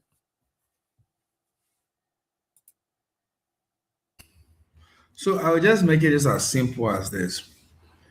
In 2018 to 2023, the end justified the means. In 2023 to 2029, the end will justify the means. And we all know what that means. The race is not to the swift, but he who endureth to the end. We just done 12 months of 2025. On the 22nd of January, the president of the country will make a report to the nation, taking stock of what's been done and what has not been done. One thing I'm sure of is that we're walking into 2026 with our heads high. And I must say this, I joined this show a little late, but I'm glad seeing the results when people call on this show and the magnitude to which they value what's been done. It tells you the journey on this show has just begun, and the assignment is cut out for those who come here. The expectation of people who sit in their homes daily to watch this show, to get the kind of information they get, says a lot. The last part of my comments goes to the President of the Republic of Liberia. Mr. President, please keep doing what you're doing, because that's the only way we'll be able to see what you're doing and follow. You are not a leader that only tells us do what I say, but don't do what I do. You're a leader who has said we should think, love, and build Liberia. You're a leader who has said, giving me a brand new car of the highest value is just another car. That's right. You're a leader who has said, every time you gave the gift, I see you ask, how much is this shoe? When they say it's $200-$300, he just shake his hand and say, can you get me 10 pairs of shoes from that amount? That's strange. It is based on these particular characters and dignified output that you put up that allows us to do what we do. That even if a man came with a negative intent in this government, he will naturally change to be a better person. The law, there's a 95% law, which is a law of conformity. It says, and I will spell it for you, the public, so you can follow. It's CONFORMITY, the law of conformity. It says that if you associate with 9 recreationally strong drug users and no good individuals, you are naturally going to be the number 10. And if you associate with 9 smart, intelligent, productive, progressive characters, you are naturally going to be the number 10. I'll leave you on this note to let you know the train that we were driving on is a train that have a driver. And this driver is President Joseph Numa Boakai. It has conductors. Road is agriculture, road, rule of law. And we all know these first 3. Then education, sanitation, and tourism. We are the conductors that are helping the driver. And in those particular 6 components, all of us exist. We want each and every one of you to choose where you're going to make your contribution. And make it honestly. In 2026, which is just a few minutes away, we can assure you we're not going to lose it, but you can join us to make it better. We know the other side are beginning to speak because they've lost words. They've lost ideas to criticize or argue. But what we need to see them do is join the fold for development and join it honestly. I thank each and every of you on this show that as we wake up and sleep, it will be a brand new year. And we'll come back more invigorated to do better.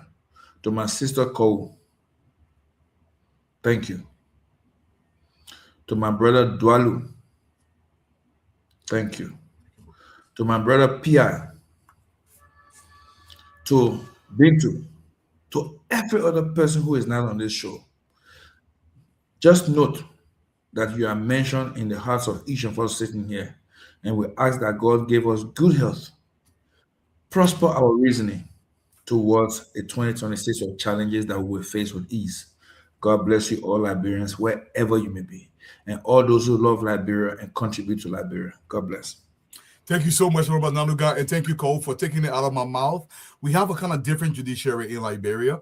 The president cannot interfere. It's on the screen, Cole said that. I understand, Mr. Joseph Kabal, why can't the president remove these judges? He cannot, only the legislature can, unless, of course, they commit a felonious act. Then the judiciary can go after those judges directly. But normally they must be impeached. And I want to send a message out there to most of you guys that sent me money over the last week, almost $7,000. I don't know who you are. You have to reach out back to me so I can be able to process your documents and mail it to you. But Liberian Diaspora Equity Fund, please reach out to me. I don't know who you are. When you send money in the account, I just see the money. I see your name, but I don't have any other information about you. I need a lot more information. Honorable Pia, your parting statement, sir. All right, it's a good show, Dwalu. I will, like I said, rush over to Lady of Lebanon for the remaining hours of the wash night. I know tomorrow no show, right? We got a New Year Day. No show tomorrow. No show. Oh, we should have it in various churches. We should have it in various churches reporting here live. No show tomorrow. No, serious. We can put 30 tomorrow on the streets to get their opinions. We can do that. So I hope that as we enter 2026, all of us who agreed to do this will recommit ourselves. If you see what the folks on the other side are trying to do, it should give you a signal as to how prepared they are to warding their campaign of misinformation and deceit. And it only benefits them. A complacency in our comfortable offices and lead us to driving away from what we all do here. I've always said this, and I would not shy away from saying it. There's something that is keeping you in those offices. And if you don't work to protect it, you will have to live and regret it unless you act quickly. How can you want to be comfortable sitting down with your hands folded when you have the capacity to help with messaging?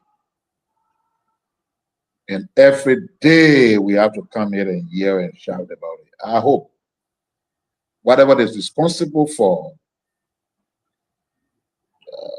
what eventually happened, because I know from the very beginning when the show bounced back, the enthusiasm was high, everybody was here, and that was just it. And all of a sudden, we then see the dragging of the feet to some of the key actors that are responsible for this.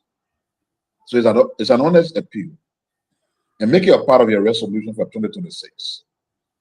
That messaging on behalf of the government, particularly through this platform, is something you will recommit to. You don't want to be caught sleeping. If you're a Christian, you know the Bible says, for the thief cometh at night when no one expects. These people that you took this country from, they are bad news for this country. You hear them talk about power, it's not because they want to govern. They want to come and destroy all that has been done. They regret that they were not brave to manipulate the elections. Maybe they think they've learned some lessons. God forbid if you ever bring them back. The word free and fair election should be erased from your dictionary. And you don't know what that could lead to. If a group of thugs take power and they say, oh no, we're going to hold on here, no free and fair elections. Sometimes the end is what we all saw in 1990. And there's not a country that is prepared to go back in that direction. And that's why we should do everything. Because these are not political actors. They are cultists. What they belong to is a court, not a political institution. And that's why their conduct does not reflect the attributes of governance or of courtesy. And no more should we allow such group of evil bunch of people to preside over our country. As some of the families that were grossly wounded by heart are still crying. They can't see their relatives anymore. No matter how you cry and make noise, you can see Batanyeswa again. You can see Albert Peters. You can see Gifty. You can see Princess Cooper. You can see Melvin. And the list will just go on and on. If you fold your hands and these fellows were to do anything, it means all those people died in vain. Even God himself would demand their blood at our hands. And that's more of the reason why we must commit to not just preventing them from coming back, but to ensure that the governance that we provide is good governance, and that the dividends of our leadership will help change the country and change the lives of our people. Thank you for tonight. Thank you so much, Honorable Pia. Thank you for your closing. Marco Fumbler, let's talk to you. Your picture's uploaded. Actually, you don't have to show the picture. You can. It's just a historic picture of a road. Progress is what it is, right? This is 1952. Look at the cars and all of this. We are not a country that has been sitting still as history passed us by. We are a country that has been the victim of economic sabotage and sanctions and disinformation because of what we stand for. Liberia, for the bulk of its history, stood up as a testament that African sovereignty is not only possible, but attainable and was already attained. It was a sore thumb or a middle finger in the face of European imperialism towards Africa. The country that refused to die, the country that refused to be colonized and subject itself to full-blown colonialism, and also stood as our flag indicates, as that bright star, that there's still hope that our neighbors, our fellow Black African states, could emerge from under the tyranny of European imperialism. And because of this, Liberia has paid a tremendous price. The story isn't told, in that context. And because of that, we have failed our children and generations to come. My hope is that the full story of Liberia, its struggle and its history will be told, will be documented for our children. Not, it is already well documented, but will be re-documented for the young people to be able to really understand why Liberia is where it is. I hear many people who should know better make statements about, oh, after 100 and so years, why are we like this? You should know the answer. Every Liberian should know the answer. And the answer to that question should inspire them to lift this country out of its current situation and put their hands around our president and all of those who are doing well to resurrect Liberia and put Liberia where it should be. Has Liberia ever attained its purpose? No, it's a work in progress. But we need to understand that it is something that can be attainable. 1, 2, we need to understand who we are. We need to understand the structure of our country. Civics is so important. Civics and a holistic, collective, historic narrative. So important to boosting the self-esteem of the future builders of our country. Our young people are the future builders of our country. If you do not give them the foundational knowledge that they need to stand on, to build and design and be the architects of our future, they will fail. Not giving someone their past in its correct context is a recipe for failure. Everywhere I've traveled to, Dwalu, and I know this is also true for you, you've also traveled extensively. Every country that I go to that I admire leads with its history. Visitors come, they tell their story so that the visitors can have the same admiration for them that they have for themselves. And if you want to see a failed state as a state where they have vilified themselves and their history in their songs, in their speech, in their actions to their fellow citizens, to their children. And so those children then rise up and become enemies of themselves and their own country because they are told nothing has happened here since 1847 because we have buried our truth. We have buried our history in favor of honoring something outside of ourselves. My hope for 2026, Dwalu, and for everyone, it should be a year of enlightenment and education and understanding, and that 2026 will be that year that Liberia starts to embrace the fullness and the glory of its past so we can understand the present and build a brighter future. Happy New Year, everyone. I will see you all in 2026. And we'll have the history of our ordinary citizens will continue in 2026.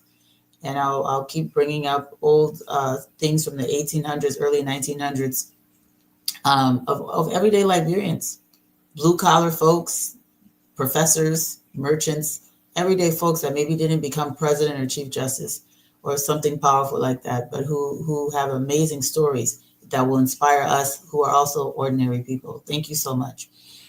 Thank you so much, Cole. Beautiful summation. I'm going to say this, and Cole, you're absolutely right. When I speak to the Japanese as I live in Japan, they don't just teach their history. The history is fused entirely with the present. You cannot distinguish the two. Even the young kids that are born today know everything about Japan. When we visited Laos, it's the same thing. You go there, they fuse their history. The Japanese, the Vietnamese, the in Thailand, other parts of Africa, they actually fuse the history. When I was in Zanzibar, you go there, you see the Tanzanians, they will tell you their history. We have to build that foundation upon that history because for us to truly know who we are, we have to stay on the foundation of our history. It's crucially important. But I want to say this to you for 2026 young Liberians. You don't even know how happy I am because the young people who got quote-unquote kajo, as we say in Liberia, their eyeballs are opening and recognizing that they too deserve better. You're still not living in Liberia, but not be just restricted to Zing round. You equally deserve the better a 3-bedroom house that you can build, you can raise a proper Liberian family. Young men, you're entitled to a job. I want you to respect yourselves. Young women, you must give yourself dignity. The body that I'm playground. I don't tell my daughter this. It is not a playground, it's a sanctity, it's a play of sanctity. You have to understand that. For us to grow Liberia, we must respect ourselves, and you must understand what you want for your future. Don't allow politicians to tell you anything. You have to demand from them. And the very people that come to you to govern you must have the capacity to be able to transform your lot. Let them be able to transform Robert Sport. That must be determined in their previous lives, whether they have that capacity to do so. You have to know your country. You have to design what you want for your villages and towns across our country. But you must fully understand where we come from. And I want you to ask more questions. Let's see. I thought Timber said on the screen earlier, 2026, read. You must read. Not just go on social media and listen to anything. What you listen to, if you cannot decipher between what is wrong, what is right, what is fake news, what is this, you are going to be a fool. I want you to open a book, an actual book, and read. If it's not an actual book, you can go online. Information is available nowadays. I want you to read. I want you to open the pages. Do not allow anybody to give you information that you cannot open somewhere and read for yourself. The same way you feed your gut, that's how you got to feed your mind. In fact, I've learned you got to feed your mind 3 times more than you feed your gut. Because if everything is about that they want to eat, your brain is becoming empty or while your belly getting full. You're going to get pot belly. You want to expand your mind. And I'm being literal about this. You want to feed your mind. And Liberian people, your thank you to my brother, the Seditians. Your thank you plenty for opening your eyeballs and recognizing that you too deserve more. You deserve more. This is your country. You deserve more. And let's continue to champion the cause of Liberia. Let's continue to hold President Bouaka to his promises. Let's demand more from President Bouaka. Let's demand more from the justices of our republic. And let's remind them that for Liberia to grow, they got to do their job. This is not optional. This is not a push, but this is a mandate. It's a duty themselves. They saw an oath to the Republic of Liberia that they will uphold our constitution and make sure we have an equitable society where justice prevails, irrespective of the socio-economic position you hold in that society. You too must face justice as a layman. Let's continue to champion Liberia, y'all. Happy New Year across Liberia. I know you guys are getting closer to Liberia. And for me, Liberia is getting better. It can make me happy by way because before I die, I just want to see Liberia a little bit better. A little bit better. Even if it's a middle income country, I'll die happy, man. Thank you so much, everybody. Cole. Happy New Year. Best for the family. Happy New Year. Yeah. Liberia developing. This is the Class Reloaded. The #1 online show that brings the truth. Showcasing JNB and JKK progress all across the country. The Class Reloaded, we are online every day. Showcasing progress the Liberian way. Well, JMB and JKK, they're making the way. The Class Reloaded, we're shining today.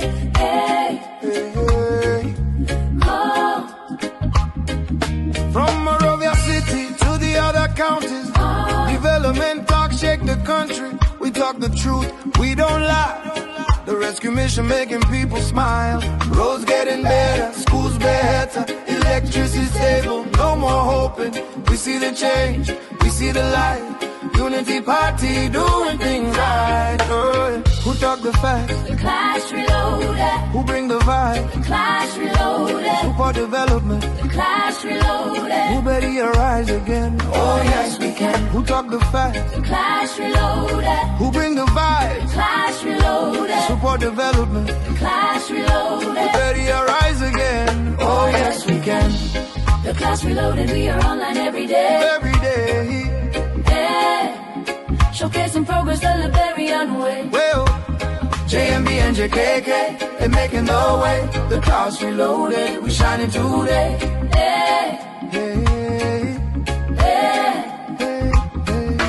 Turn up the sound, let the people dance. Liberia progress, we get the chance. No fake news, we bring the proof. The Class Reloaded always in the booth. From social media to the street corner, everybody talking about the new order. Respect to the hosts, they keeping it real. Liberia future, that's the deal.